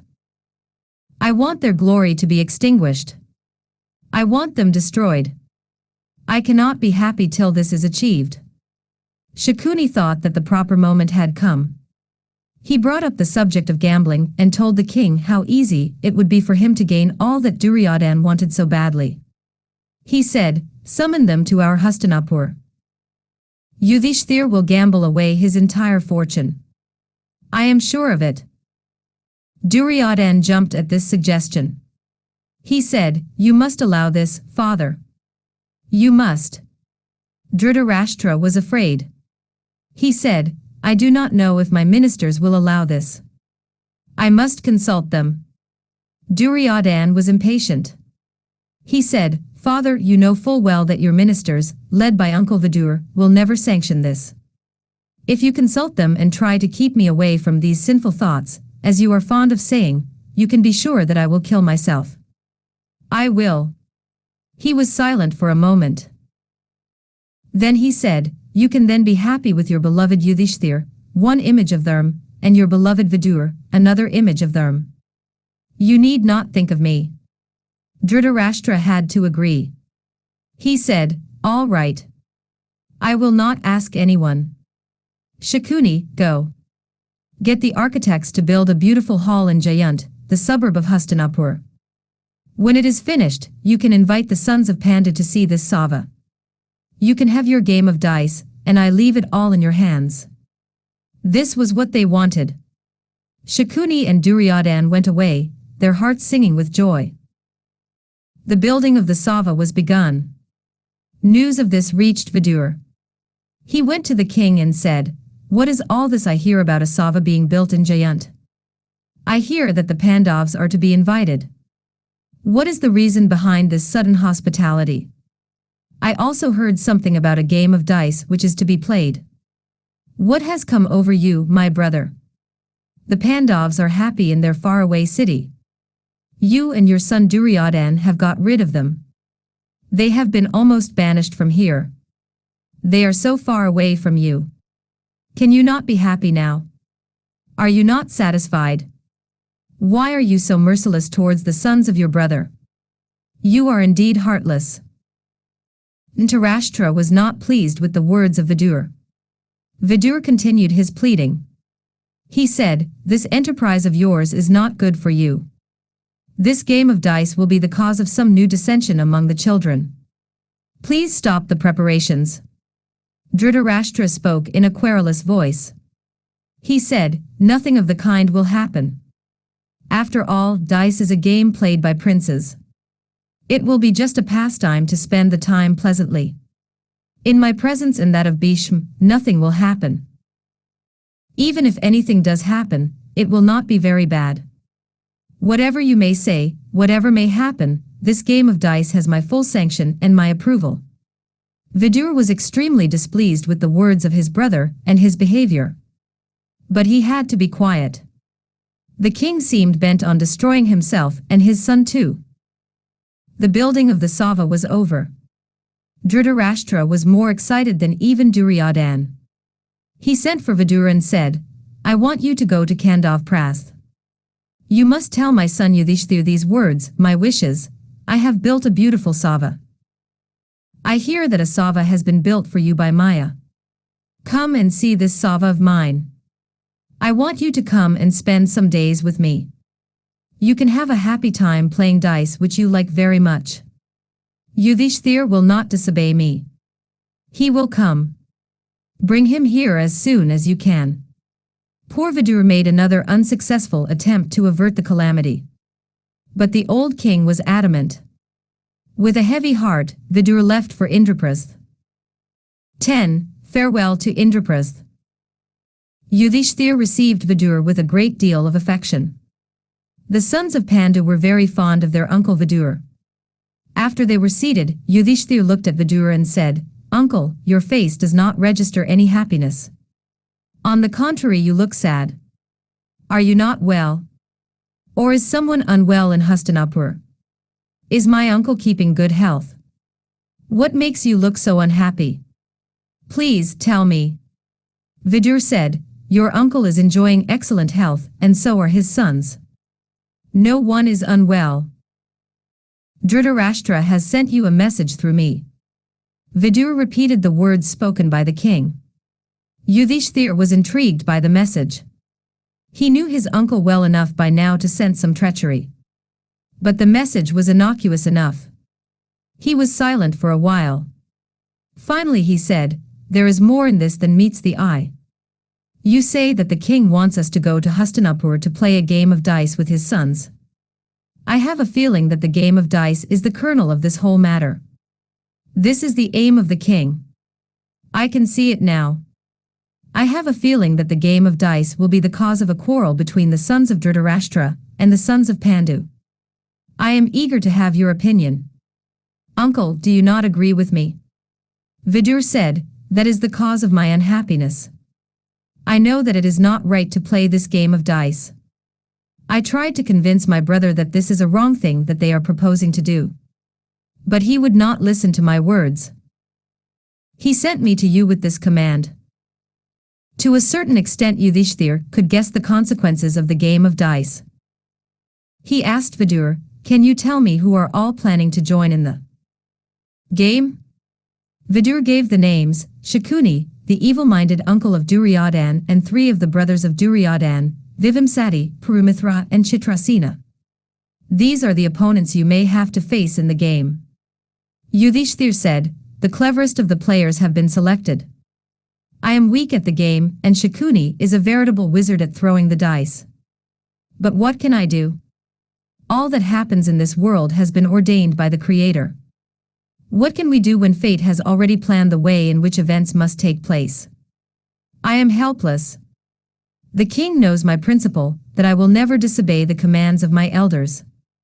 This kingdom of mine does not belong to Dhritarashtra, and I am not bound to obey him. If a father behaves as a father towards his son, then the son must obey him. But this my father is not well disposed towards me. He is not pleased with my good fortune. He is jealous of me. He has invited me to see this Sabha of his, and says that he wants us to spend a few days with him. I know that he is not interested in the manner in which I am to be entertained. He is not interested in my seeing this new Sabha of his. All that he wants is the game of dice. I see it only too clearly. I hate to play the game of dice knowing that it leads to evil. But it is the unwritten law that elders must be obeyed. It is also the rule among Kshatriyas that one must play when one is invited to play. He must not refuse. Knowing these things, my uncle has sent for me. He knows that I will not disobey him even if I can afford to. Let fate have her way. I will accompany you to the hated city, Hastinapur." Accompanied by Kunti and Draupadi, followed by his brothers, Yudhishthir went to Hastinapur at the behest of the tyrannical king, and that of cruel fate which was prodding him on. 11. The die is cast. Very soon the Pandavs reached Hastinapur. They were welcomed very cordially by the Kauravas. Excellent arrangements were made for their stay. Their apartments were beautifully furnished, and there were many servants to attend on them. After they had saluted the elders and greeted their cousins, the Pandavs went to their apartments and spent a very pleasant and very happy night. They were pleasantly surprised to see the thoughtful way in which the Kauravas had made arrangements for their pleasant stay in Hastinapur. It looked as though, for once, the king was sincere in his desire to have them with him for a few days. Day dawned, the day which was to become etched in their memories as the most terrible day in their lives. They got up early. Having bathed in perfumed water and dressing themselves with great care, the Pandavs left their apartments. Duryodhan and the rest of them took the Pandavs to Jayant to see the new Sabha, which was the excuse which brought the Pandavs to Hastinapur. They walked through the many halls and corridors for a while, appreciating them for the sake of courtesy. Nor were the Kauravas keen to hear the words of praise. They were indifferent. Their thoughts were all centered on the game of dice. The hall had been seen. They had finished with that now. They all came back to Hastinapur. Shakuni suggested that they should sit down and play a game of dice. Yudhishthir said that he would rather not play since dice was the cause of so many unpleasant things. It caused friendships to die. It was poison. Shakuni said, Yudhishthir, you are talking of improbable things. This is, after all, a game which I am suggesting. It is not as though all one's belongings are at stake. I said this game is as good as any other to while away the time. Yudhishthir said, you do not see my point. I do not believe in winning wealth by cheating. And after all is said and done, this game is just cheating. A wise man becomes a fool once he lays his hands on the dice. It robs a man of his reasoning power. It is like wine. It destroys the good qualities of a man. Once the fever gets into a man, nothing can cure him. This game is a thing to be avoided like some dread disease. Let us not play the game of dice. Shakuni sneered at him. He said, poor Yudhishthir has just acquired wealth after the great Rajsuya. He does not want to part with it.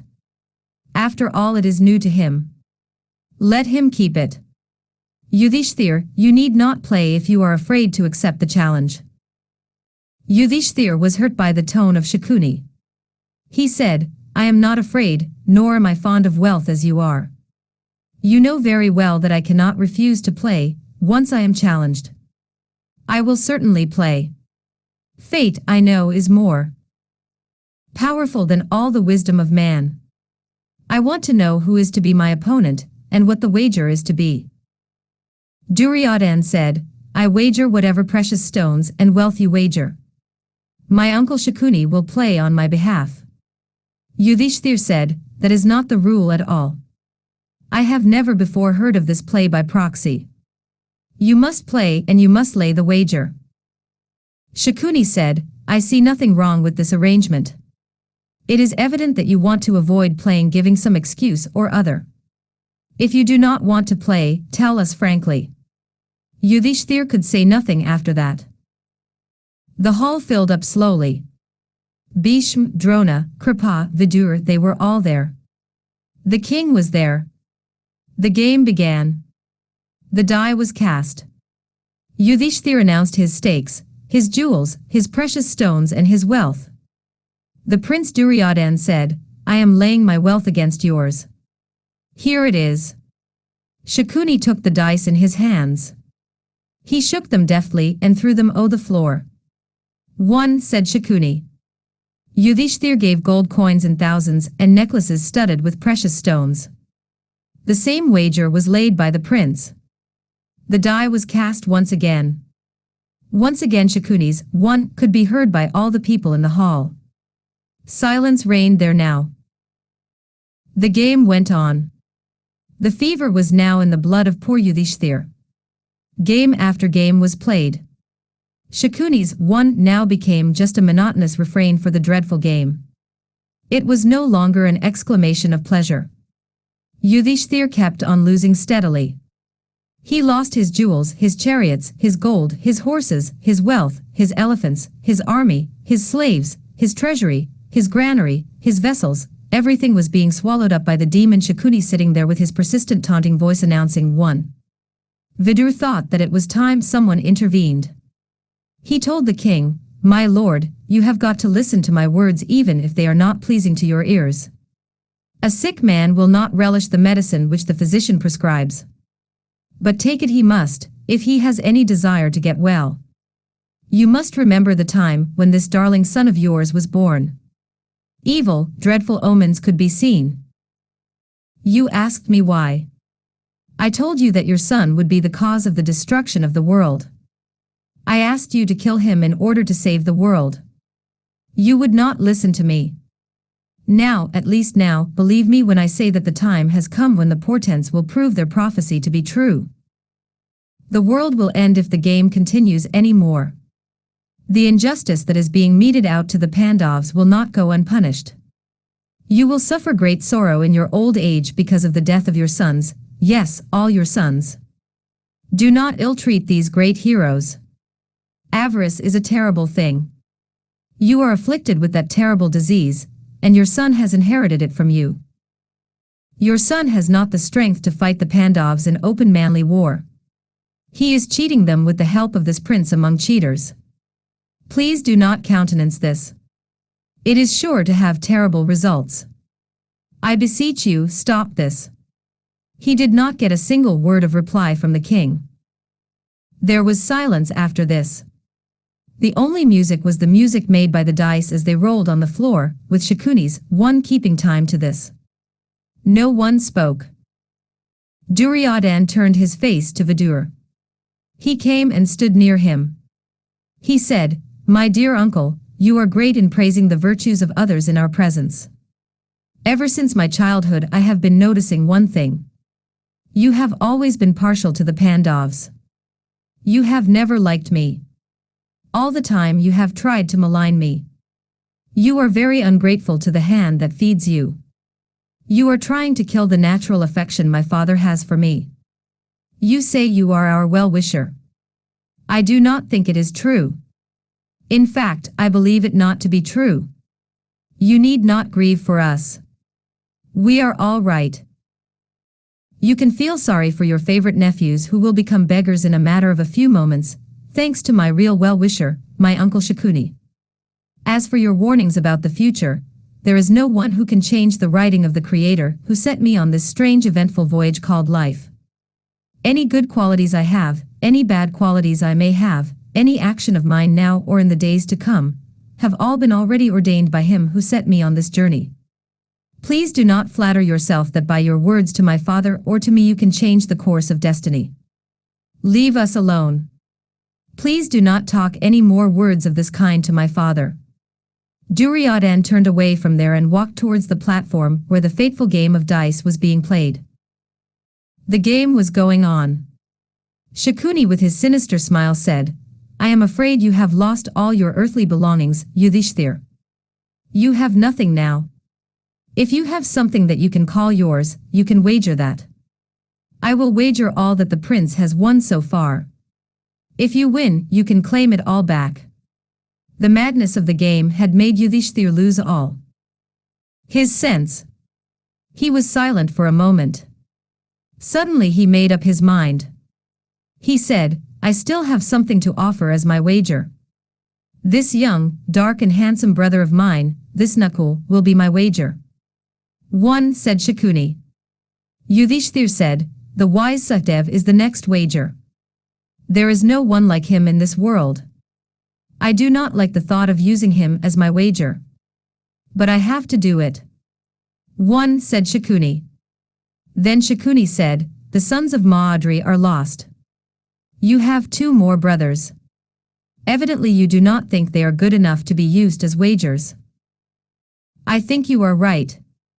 Nakul and Sahdev are dear to you, and so you used them as wagers.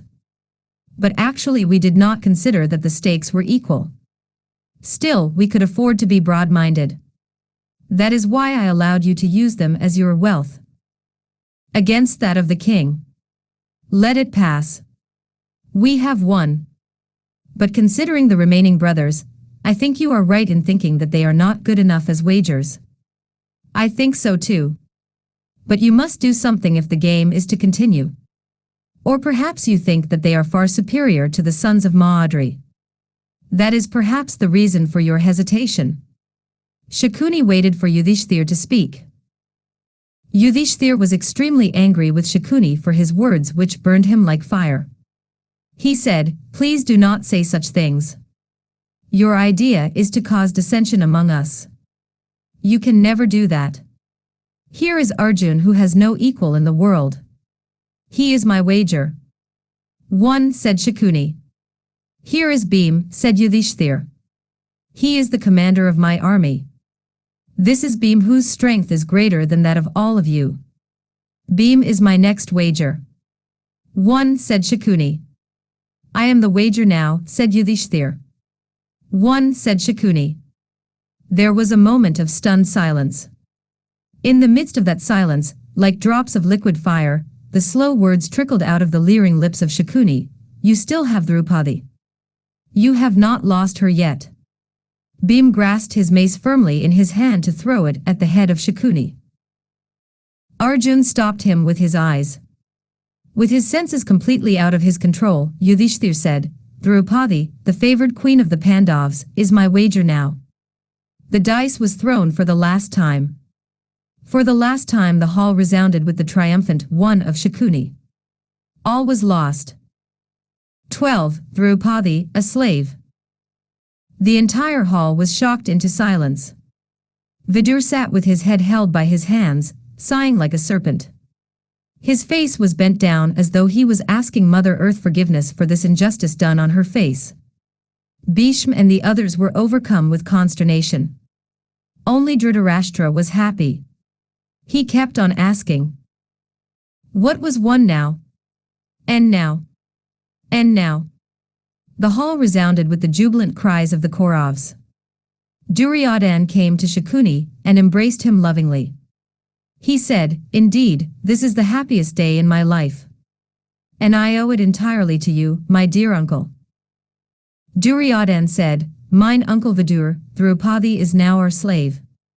You must go and bring her here to our presence. Let her be made to enter the apartments meant for servants. She must get familiar with her duties. Vidur got up and said, Duryodhan, even now it is not too late. Do not go any further. You are like a deer which unthinkingly provokes the tiger. These Pandavs should be considered as terrible snakes which spit poison. Do not rouse them. Draupadi is not your slave. She must not be insulted. Yudhishthir had no right to use her as the wager when he had lost himself. I am sure of that. You do not like my words. You think I am not your well-wisher. But I am. I am warning you against the terrible wrath of the Pandavs. If you do not heed my words you will be destroyed, and all your brothers and your friends along with you.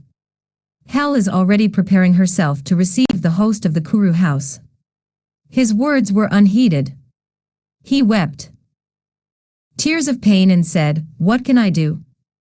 None so blind as he who will not see, and none so deaf as he who refuses to listen. They do not know the fate that is in store for them. Vidur spoke no more. Duryodhan said, We have had enough and more of this low-born man who can talk of nothing else. He looked around and his eyes fell on an attendant of the court. He summoned him to his presence. In the midst of that congregation of wise men, old men, righteous men, Duryodhan said, Pratikami, go to the women's apartments and tell that slave Draupadi that she belongs to us now, that we desire her presence in the court, that her lord and master, the Kuru prince, has asked her to appear in the court. Seeing the fear in the eyes of the attendant, he said, Are you afraid of the wrath of the Pandavs which my dear uncle has described just now? Do you not know that Vidur has never approved of us and our behavior? Do not be afraid. The Pandavs are now our slaves, all of them. The servant reached the apartments of the queens. He went to Draupadi and said, Draupadi, you are now the slave of Duryodhan. In the fever of gambling, your husband Yudhishthir has gambled you away to the Kaurav. You are wanted in the court by your lord and master Duryodhan. Draupadi could not speak a word. She was stunned. She said, What is this you are saying? What do you mean? Did my husband have nothing else to lay as the wager? Has he lost all his senses? How can he gamble me away like this? The servant said, What I am saying is true. The king first lost all his belongings. Then he lost his brothers one by one, then himself, and finally he lost you. Draupadi said, Go back to the court. Find out from Yudhishthir whether he gambled himself away first or me. Come back to me with his answer. The servant went back and reported all this. He looked at Yudhishthir and said, "She wants to know if Yudhishthir lost himself first or her." Hearing the words of the servant, Yudhishthir felt as though life were ebbing out of his body. He could not give a reply to the question of Draupadi. Duryodhan became angry and said, "Let the woman come here and ask the question herself." The servant went back to Draupadi and told her about the silence of Yudhishthir and the commands of Duryodhan. He said, "I know that the destruction of the Kauravas has begun. This insult to you will destroy our prince Duryodhan." Draupadi would not give up. She said, "Go back once again to the court.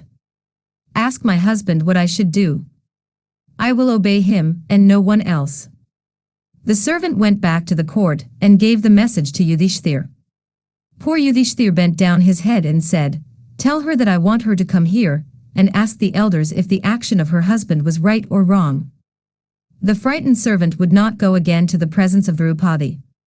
He was afraid of her wrath. Duryodhan looked at him and then at his brother Dasashun. He said, "Dasashun, this servant seems to be afraid. You must now go to her apartments and bring her to the court. What can she do to you? She is our slave now." The younger brother of the prince got up from his seat and strode towards the queen's apartments. Dasashun entered and stood before Draupadi. He laughed and said, "Come, come. You have been won by our prince now. You need not be afraid of your dear husbands any more. You can come without hesitation to Duryodhan. It is but right that you should turn your lotus eyes to the Kuru monarch." She leaped from her seat as though she had been stung. Dasashun was enjoying himself. He laughed loudly and said, "Do not look so modest. We are, after all, the cousins of your husbands." She looked at him with eyes wild with horror and hurried towards the apartments of Gandhari. Dasashun strode with angry steps towards her. He overtook her and grabbed her long black hair. It was a terrible thing to do. Her hair had been purified by sacred waters during the Rajsuya. He caught her by her hair, not knowing that he was touching a serpent which was sure to kill him. He dragged her towards the court. She looked like a tree shaken by the gale. All her appeals fell on deaf ears. Dasashun said, "You are our slave. You are the slave of Duryodhan who has won you. You have been won by him in a game of dice. Your husband Yudhishthir used you as the wager and lost you. He wants you in the court. He wants you to ask this subtle question to the elders of the court. As for our king, he has commanded me to bring you to the court. I will drag you there if you refuse to come willingly." With her long hair dragged by Dasashun, with her dress all wet with her tears, and all awry because of the rough handling of Dasashun, Draupadi entered the Sabha. 13. Draupadi poses a question. Draupadi had no more tears to shed. Her eyes were now full of anger. With a voice throbbing with fury and indignation, she said, "In this great assembly I see great people, the elders of this ancient house of the Kurus, reputed, from time immemorial, for the dharma residing in them. You are all here. You are all present, and yet unrighteousness has reared its head. Can it be possible? Here is a man drunk with power, asking his cruel brother to drag a woman to the court. And you are all looking on. Here is my husband who is the very image of dharma. You are reputed to be conversant with all the nuances of dharma. Righteousness has indeed fled from this court where this atrocity is allowed. The righteousness for which the house of the Kurus was noted has now overleaped its boundary and she is now flowing away from here. In the presence of all of you, my elders, I asked my husband for a detail of the game. I wanted to know if he lost me first or himself. I was not given a reply. And this man has the audacity to drag me into the court. When people like Bhishma and Drona are allowing this, there is no such thing as dharma in this court. I will ask you all once again. My question is very simple. Do you all consider me a slave of this man, or am I free?" With the corners of her eyes she looked at her husband's. She was now seething with anger. She looked daggers at them as though she would fan their anger to a blaze. Yudhishthir would have been happy if death had visited him then. The loss of his wealth, his kingdom, the loss of all that was once his, did not matter much to him. But the angry eyes of Draupadi burning him with their wrath was worse than treacherous arrows shot by an enemy. He bent his head down. Draupadi looked at Bhishma. She said, "You are the home of all wisdom and learning. They say there is none wiser than you. Grandfather, can you tell me if I am a slave?" Bhishma said, "I am indeed at a loss to give a proper answer to your question. The subtle shades of them are very hard to understand. A man cannot gamble something once he has lost himself, and when he has declared that he has been won. According to that, Yudhishthir had no right to lose you. But then there is this to be considered. A man has a right over his wife whether he is free or not. He can call her his property even after he has lost himself. Accordingly, I cannot surely say that you are free." Yudhishthir knew that Shakuni is a past master in the art of throwing the dice. Yet he played with him willingly enough. Though he was being defeated, Yudhishthir continued to play, and he used you as the wager. "I am not able to answer your question." Draupadi was furious. She said, "You seem to be giving the impression that my husband played the game willingly. Your dear grandson Duryodhan and his uncle challenged him to play. Yudhishthir was unwilling to play. He said as much to Uncle Vidur and Indraprasth. He was made to play, forced to play this deceitful game. Knowing that he is not a skilled player, Shakuni made him play with him, Shakuni, who is a veritable wizard in the art of throwing the dice. My husband had absolutely no chance of winning, and you all knew it. Yet you were all looking on. Did you not see the injustice of it? Did you not know that it was an unfair game? You should have stopped it. You are the uncle of the king. Not one of you did anything to stop it, nor did you chide the sinful Duryodhan for what he was doing. Now you tell me that my husband played the game willingly, that he willingly used me as the wager. When he lost himself and then announced me as the next wager, could you not have interfered and said that it was not right? Please pay attention to my words. I ask a question of this Sabha. It is no Sabha where there are no elders, they are not elders who do not speak what is righteous. Where there is no truth, there is no righteousness, nor is it truth when it is wedded to obstinacy. Looking at Draupadi, whose words were like fire, whose eyes were raining tears, Dasashan laughed loudly and called her names. He said, "You are the slave of Duryodhan. Why do you worry about the subtleties of them? You are a slave. Your dharma is to please your master, your new master, the great Kaurav monarch Duryodhan." She looked at him as though she would burn him with her eyes. But she spoke not a word. Bhim, with his form trembling like a leaf, spoke hot angry words to his brother Yudhishthir. He said, "Look at the result of your madness. All the wealth that was ours is gone. You gambled away everything that we had, everything. I did not speak a word. I did not mind it even. You gambled us all away. Even that I bore with patience because you are my guru, my elder, and we are all yours for ever. But my lord, look at this Draupadi dragged into the hall of sin by that animal. Do you think that I can bear this? I cannot bear this any longer. Satdev, bring me fire. I must bum these hands of my brother." Arjun was sorry to see the anger of Bhim. He was sorry for his dear elder brother Yudhishthir, who stood with his head downcast. He was king till yesterday, and today he was a slave of these Kauravs. Arjun said, "Bhim, what is this action of yours? What has come over you? You have never been so rude to our brother before. You have always treated him with the respect due to a father." Bhim said, "True. I did respect him once. He was different then. But now his arm deserves to be burnt. I will throw him and his burnt arms away from here. Look on this scene. Does not your blood boil? Can you stand this?" Arjun pacified him saying, "Of course I am angry too. But can you not see that our brother is just as angry? He is burning with an anger against himself. He would burn his arms himself if he could. He is already a broken man. Do not add to his unhappiness by showing your anger against him. The Kauravas have always wanted to see us quarrel.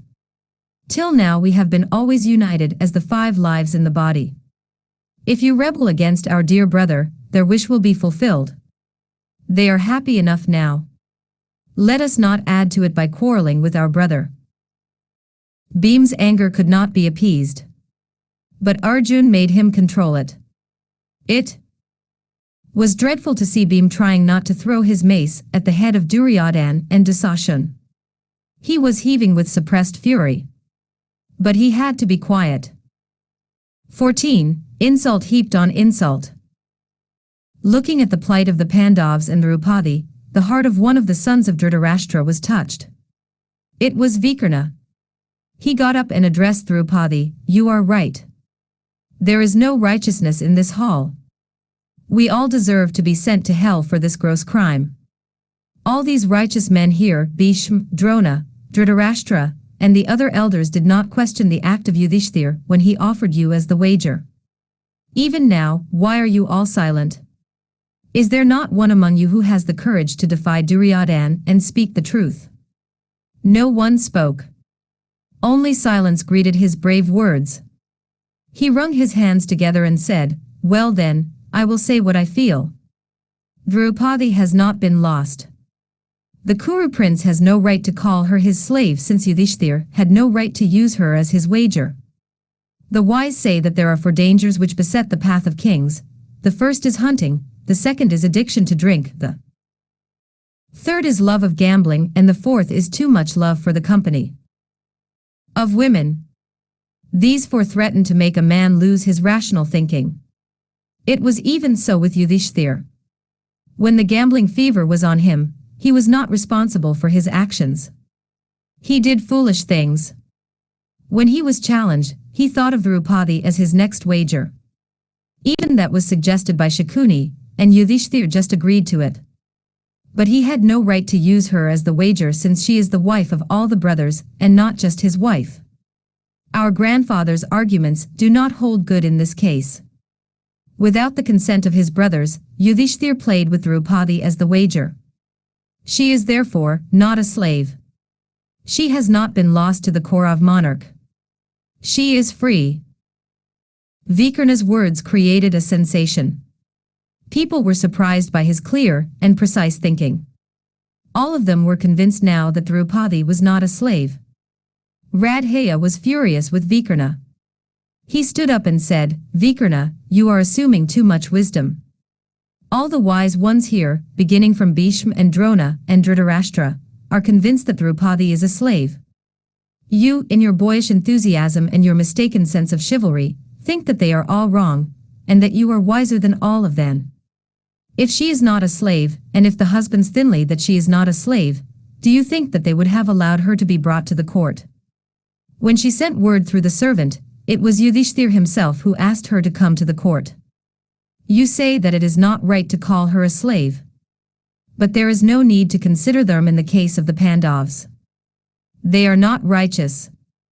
Where have you seen one woman being shared by 5 men?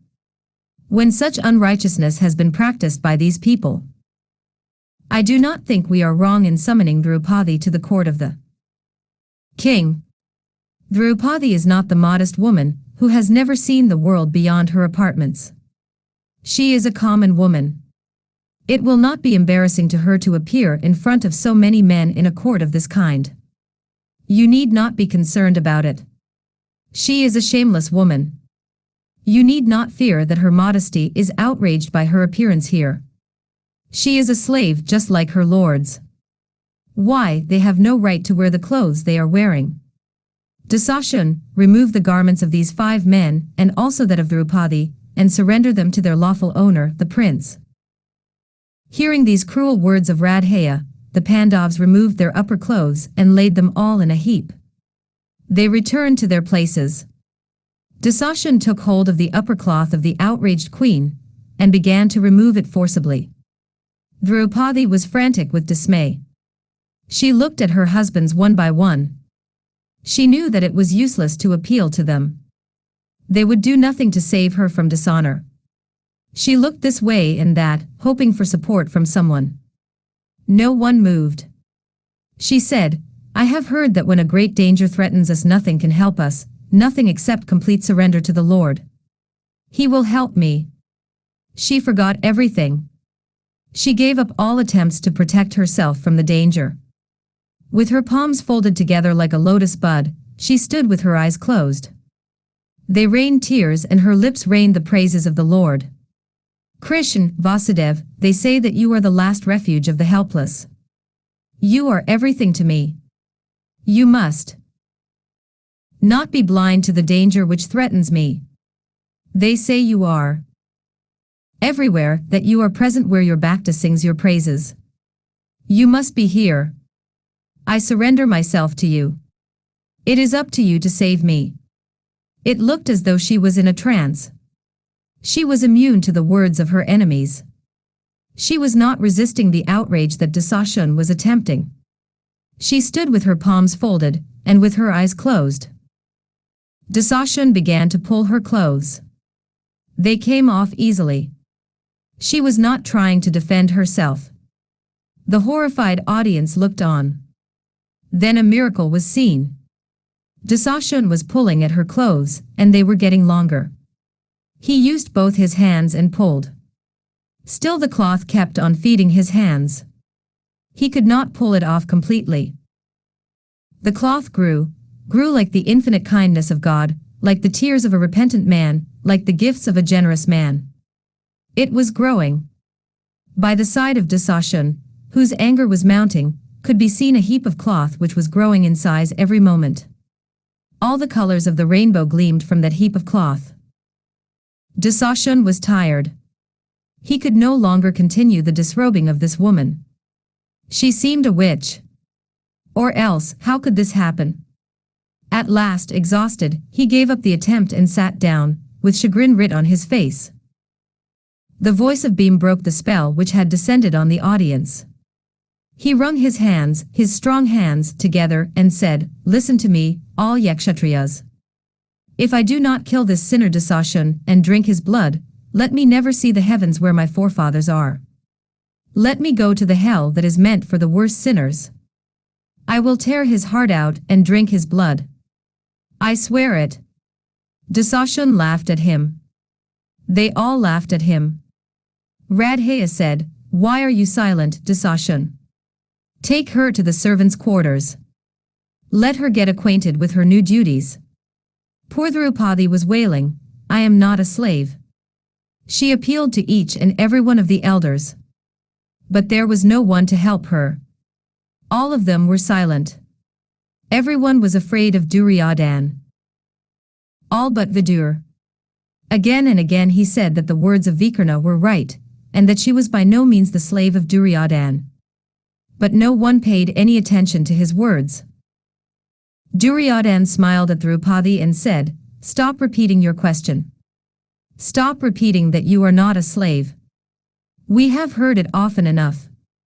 We will leave that aside for the moment. Your 5 husbands Nakul, Sahdev, Arjun, Bhim and Yudhishthir, the image of them, are all here. They have not, so far, made any attempt to answer your question. They have not tried to release you from your slavery.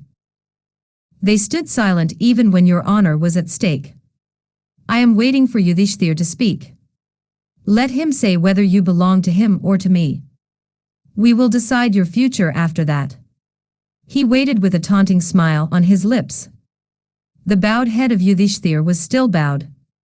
He did not speak a word. Duryodhan laughed and said, "Draupadi, look. Your lords are all silent. I will answer your question. You are free. These 5 men are not your husbands any more. You are free, free to choose a man from amongst us. You are not born to be a slave. You are meant to be the wife of a ruling monarch. Give up these men who are no longer the favorites of fortune. Choose one of us for your master. Let your husband Yudhishthir announce to the court that he has no right over you anymore. You can then choose a husband for yourself." The words of Duryodhan were like terrible darts. Bhim could not bear them. He said, "I would have killed all of you long ago, if it had not been for the fact that I respect my brother. When he announced that we were slaves of this man, we accepted his words. To us Yudhishthir is more than a god. We belong to him heart and soul, and we accept his words as gospel. If it had not been for Yudhishthir, we would never have allowed this outrage to take place. When our brother considers himself won by you, we think that we have been won too, in the game of dice. If it had not been for this, do you think that this sinner could have lived, this Dushashan, this man who had the audacity to touch the hair of our queen, and drag her to your court? Do you think he would have lived after that? Look at these arms of mine. Look at their strength. Look at their length. No one, not even Indra, can withstand a hug of these arms. My hands are tied down by the shackles of them, by my respect for my brother, by the restraint placed on me by Arjun. But for Yudhishthir, I would have crushed the lives out of your bodies." Poor Bhim was gasping with the effort with which he was trying to control himself. His chest was heaving. Sweat poured down his face in little rivulets. His breath came in hot spurts. It was pitiable to see this great hero forced to keep his arms from crushing the lives out of the Kauravas. Radheya said, "Listen to me, Draupadi. The fact is, you are a slave. A slave has no possessions, and since your husbands are slaves they have no right over you. The sons of Dhritarashtra are now your lords. Go into the harem of the king. Choose from among them a husband who will not use you as the wager in a game of dice. A woman who is a slave has every right to choose a new master." These words of Radheya fell like arrows into the ears of Bhim. He looked at Yudhishthir and said, "I do not blame Radheya for what he is saying. He is just stating the rights of a slave. I do blame you. If you had not been so foolish, do you think these enemies would have had the chance to talk like this?" Sighing as a snake hisses, Bhim had to keep his temper under control. Duryodhan was pleased with the words of Radheya. He asked Yudhishthir, "Bhim, Nakul, Sahdev and Arjun are quiet since they do not want to talk when you are here. I am asking you. Let Draupadi get an answer to her question. Do you consider her a free woman or a slave?" Yudhishthir did not reply. Then the sinful Duryodhana, intoxicated by this new power, the power to be able to hurt others, and prodded by fate, looked at his beloved Radheya with smiling eyes. With a wicked smile lighting his face, he looked at Bhim with taunting eyes. When he was sure that he had caught his attention, Duryodhan displayed his left thigh to Draupadi. 15. The Terrible Oaths. Bhim sprang at Duryodhan like a cobra which had been trodden. His eyes red like burning metal, he glared at Duryodhan. He said, "If I do not break that thigh, I will never reach the heavens where my forefathers are. I will break that thigh of Duryodhan with my gada. Or else I will be doomed to live in hell endlessly." Radheya sneered at Bhim. He looked at Dushashan and said, "Dushashan, why do you tarry? Lead this woman to the women's quarters. Duryodhan, you can take her for yourself." Dushashan tried to drag her once again. She appealed to the elders once again, to Bhishma, to Drona, to Dhritarashtra. But no one spoke. Vidur tried in vain to comfort her. He tried once again to appeal to the hidden nobleness of the king. But it was not of any use. Bhim spoke once again. He said, "I am going to kill Duryodhan. My brother, Arjun, is going to kill Radheya. This Shakuni, who is clever at playing the game of dice, will be killed by my brother Sahdev. I tell you once again. Please listen carefully, all of you. When the war takes place, these things will happen. I will kill Duryodhan with my mace, and I will place my foot on his head. I will surely drink the blood from the heart of Dushashan." Arjun said, "Bhim, those who are living secure in their homes can never understand the danger that awaits them outside. Your words will come true. I am yet to see someone escape the wrath of Bhim. The earth will drink the blood of these four, Duryodhan, Dasashun, Shakuni and Radheya. There is no doubt about it. Arjun then took a terrible oath. He said, I solemnly declare that I will obey the commands of my brother. I will kill this Radheya and all his followers in the war. I will kill everyone who is foolish enough to support him. I will lead them all to the abode of the Lord of Death. The mountain Himavan may move from his place. The sun may swerve from his appointed orbit. The moon may lose the coolness that is part of her. But I will not swerve from this dread oath I have taken. Sahdev addressed the assembly. He said, Shakuni, you are a blot on the name of the Gandharas. Your dear dice, they are not dice, they are swift sharp arrows that spell your death. I swear that I will kill you and all your kinsmen. I hope you will have the courage to face me in the war like a man. I do not know if you will have the courage to fight. If you have, I swear that I will kill you. That is certain. Nakul said, My brothers have sworn to kill Duryodhan, Dasashun, Radheya and Shakuni. I promise you that I will kill the son of Shakuni. I am going to kill Alaka. They will all die, every one of them, at the hands of the Pandavs, in a war which is sure to be fought in the near future. I am certain of that. Flowers rained on the Pandavs as they took the oaths. Arjun said, I do not like to postpone the killing of these sinners. I do not want to wait for a war. If it had not been for Yudhishthir, we could have killed them all now. With his eyes red with anger, with the Gandiv in his hand, with his breath coming in angry gasps, Arjun looked like death himself preparing to destroy the world of sinners. The earth trembled in fear at the wrath of Arjun.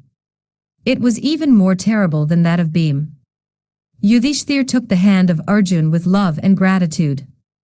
He said, Arjun, do not forget yourself in your anger. Do not lose sight of them in your fury. When I heard the words of Radheya, I wanted to burn him too. But somehow, I could not be angry with him. Looking at his feet, I feel all my anger ebbing away.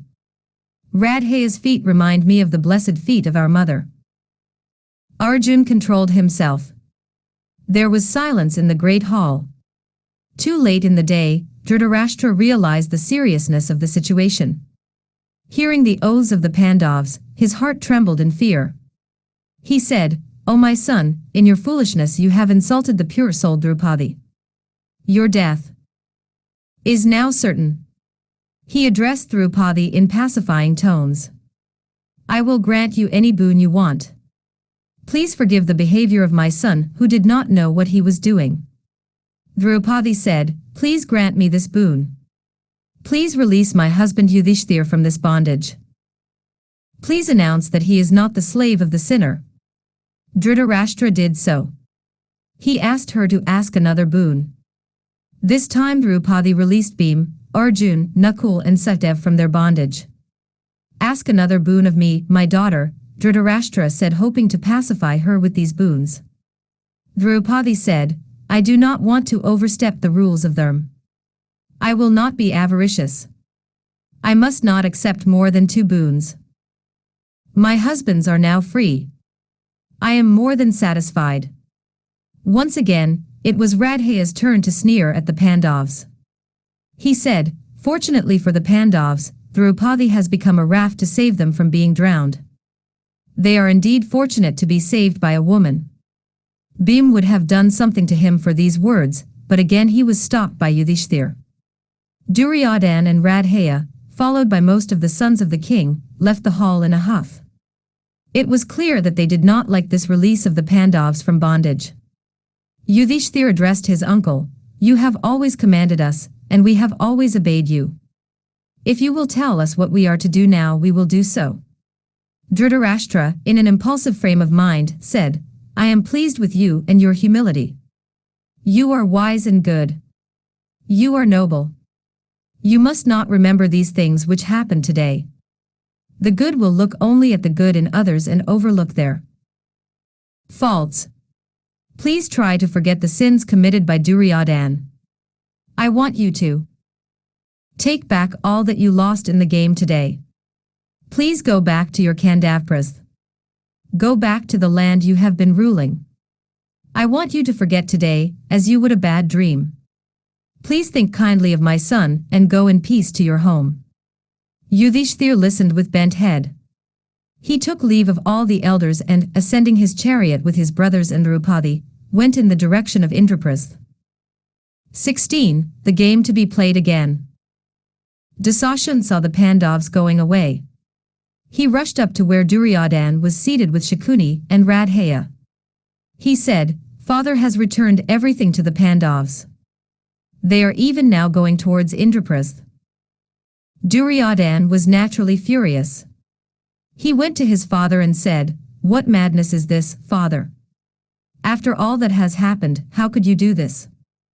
The Pandavs, angry like cobras, with poison in their hearts and poison in their eyes, are now more dangerous than they were before.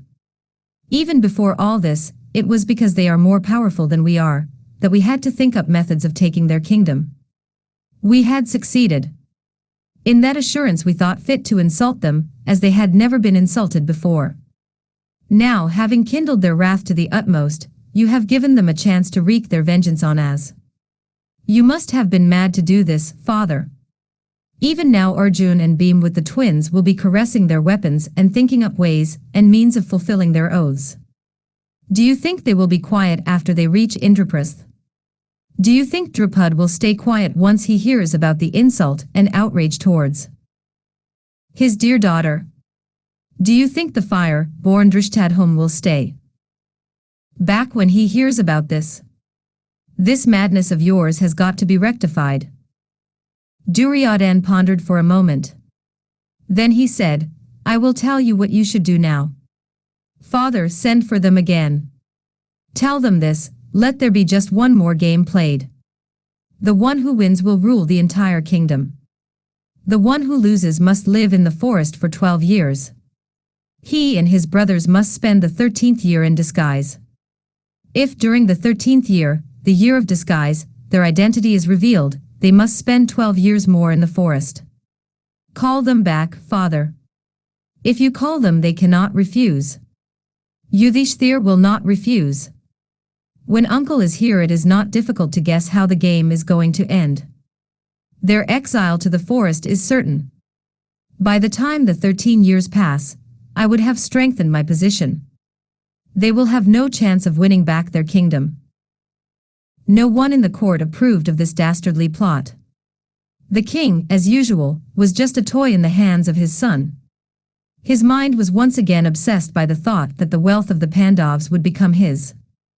Gandhari heard this and said, "My son, I wish we had taken the advice of Vidur and destroyed you as soon as you were born.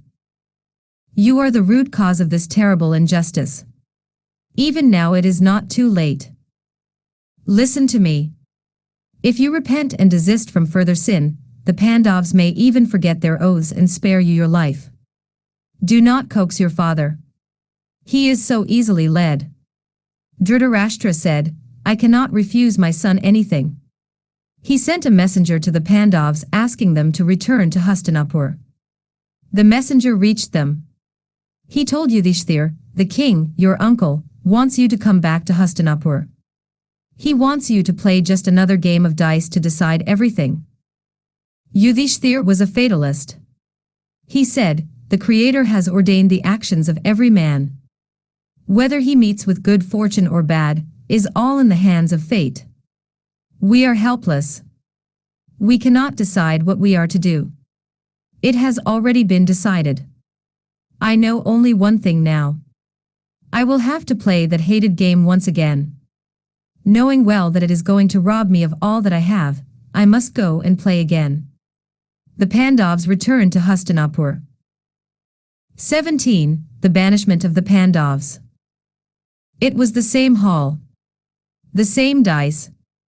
The same Shakuni with the same sinister smile. Everything was the same. Only, in the mind of Yudhishthir there was great unhappiness. A lesser man would have expressed his feelings, his anger against the king. But not he, not Yudhishthir. He sat down. Shakuni stipulated the conditions of the wager. He said, "All our fortune depends on this one throw of the dice. The winner will be lord of the entire Kuru land. The loser will have to live in the forest for 12 years. 1 year more will have to be spent in disguise. No one should be recognized. If, however, the identity is revealed, 12 years more will have to be spent in the forest." Yudhishthir bent his head down in silent agreement. Everyone tried to stop Yudhishthir from playing. But he would not listen. His face was placid like the surface of a lake. Shakuni took the dice in his hands. The hated dice rolled on the floor. "1," said Shakuni. The Pandavs prepared themselves for the exile. They dressed themselves in garments made of tree bark and deer skin, as was the custom. Dasashun and the other sons of Dhritarashtra taunted them, especially Bhim. Bhim was furious. Looking at him heaving with fury, Dasashun called him cow. The others took up the cry and they all jeered at him. Bhim was now really and truly angry. His wrath burst out like a river flowing out towards the sea. He said, "Just because your crafty uncle won our kingdom. For you seem to think no end of yourselves. But wait. Wait for the day when the war breaks out. I swear that I am going to kill all the 100 sons of the king. I swear again, to remind all of you, that I will drink the blood of this Dasashun, and when I tear his heart out I will remind him of this moment. I will." Bhim paused for breath. He then said, 14 years more and you will all be killed." Coward, indeed. Bhim strode like a lion along with his brothers. Yudhishthir took leave of the elders one by one. No one spoke anything. No one could. Vidur said, "God will protect you and help you to carry out all your oaths. The sons of Dhritarashtra are all doomed. Yudhishthir, you must bide your time. Good times will be here again. As for your mother Kunti, leave her behind. She is not fit to spend years together in the forest. I will take care of her. I will cherish her like my mother. Go in peace. We will meet again." Yudhishthir was pleased with the concern expressed by Vidur about Kunti. He prostrated before Bhishma and prepared himself to depart on the great exile. The city was sunk in gloom. The people watched them as they walked along the broad roads of the city. They saw Draupadi with her eyes red with weeping. Her long hair covered her face and her shoulders. She would not bind up her tresses. Her Bhim would do it for her with his hands red with the blood of Dasashun. There was seen another heart-rending scene, the parting of the brothers from their mother Kunti. She had seen them kings but yesterday. Now she saw them with their forms covered with barks and the skin of the deer, with their jewels all removed, with their heads cast down. She saw them ready to leave her and go away to the forest to live as hermits do. She saw Draupadi. It broke her heart. She took Draupadi in her arms and said, "Please be kind to my sons who are responsible for this state of yours. You are indeed a good woman. If it had not been so, all my sons and the Kauravas too could have been burnt by your angry look. You love your husbands and so they are alive. I bless you. Please wait for the dawn of better days. I leave my favorite child Sukhdev in your hands. Be a mother to him." "So be it," said Draupadi, and took leave of her mother-in-law by taking the dust of her feet. She walked along with the Pandavs and Kunti followed them at a distance. The sight of her sons was too much for her. She broke out into loud lamentations. Her grief was inconsolable. The Pandavs went further. Vidur led Kunti back home trying to make her bear this pain. The Pandavs walked fast, away from the hated city of Hastinapur. Dhritarashtra was alone in his chamber. He was afraid to be alone. He sent for Vidur. When he came, he asked him, "Vidur, what is happening? I am afraid. I want to know what the Pandavs said before they went away. I want you to tell me how they left the city. Tell me everything." Vidur said, "All the citizens of Hastinapur wanted to accompany the Pandavs to the forest. Like Sri Ram, when he was departing from Ayodhya, our dear Yudhishthir, with tears in his eyes, remonstrated with them and coaxed them to go back to their homes. I could see the people. They were all wiping their eyes, some with their upper clothes, some with their forearms and some with their palms. They tried to follow the Pandavs with their eyes. Even that they could not do because of the tears that blinded them. I saw Yudhishthir walking with his face covered by his upper cloth. I saw Bhim walking, all the time looking at his huge powerful hands. I saw Arjun scattering sand all the way through as he followed his brother. I saw Sahdev with his face darkened by grime. I saw Nakul with his form covered with dust and ashes. I saw the beautiful Draupadi with her long perfumed hair covering her face. She was crying all the time. Following these 6, I saw their guru, Dhaumya. He was plucking kusa grass from the southern corner, and he was reciting verses from the sacred Samaveda, verses in praise of Rudra and Yama. Dhritarashtra asked him if the actions of the Pandavs had any significance. Vidur said, "Of course they have significance. You and your son may forget them. But not Yudhishthir. He is a good man. He knows that the entire city will be burnt to ashes if he looks at it with his angry eyes. So to save the city from his angry looks, he walks with his face covered up. Bhim looks at his hands as he walks because the thoughts of his revenge on your sons are forever present in his mind. Arjun scattering sand, an unending rain of sand, is just a hint that he is bent on scattering rains of arrows to destroy this entire family. Sahdev has darkened his face because he does not want it to be seen by anyone. As for Nakul, he is the most handsome of the 5. He does not want to be seen by the women of the city with their eyes full of desire. He does not want them to think wrong thoughts. Hence he has disfigured himself with dust and ashes. As for Draupadi with her eyes weeping and her face covered by her unbraided hair, it is just an indication that in another 13 years the women of your household will present this appearance, every one of them, when they walk in the streets of Hastinapur to perform the funeral rites for their husbands and sons. Dhaumya's plucking kusa grass and reciting hymns from Sama in praise of Yama and Rudra show that the funeral rites for the sons of the king Dhritarashtra are imminent. The Pandavs are men of few words, but they are men of action. Remember, my brother, they will do all that they have promised to do. The evil omens that are apparent in the high heavens show just one thing, destruction. Vidur walked away from the chambers of the king in disgust and anger. Just before he went away, the sage Narad appeared there. He said, "In another 14 years, all the Kauravas will be destroyed. Dhritarashtra, you and your sons will reap the fruits of your injustice 14 years from today. Till then you can enjoy the kingdom, your ill-gotten wealth.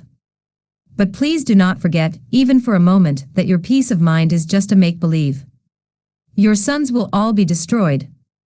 Narad went away, leaving the king in abject terror of the thoughts of the future. For several hours after this, the king was sunk in gloom. Sanjay, his charioteer and confidant, came to him and said, "You have managed to get the entire world for yourself. You now own everything that the sons of Panda had. Why then do you look so depressed?" The king told him about the actions of the Pandavs and Vidur's interpretation of them. He told him about the prophecy of Narad and his fears about the future. Sanjay said, "I am not in the least sorry for you. Your behavior in the hall was unforgivable. You were worse than even your son. I was watching you. You would not listen to the words of Vidur. You are now reaping the fruits of your sinful actions. You will live a terrible life hereafter, dreading the day when the Pandavs come back and destroy your sons." From that day the king knew no peace. He spent his days and nights with this worry eating into him all the time.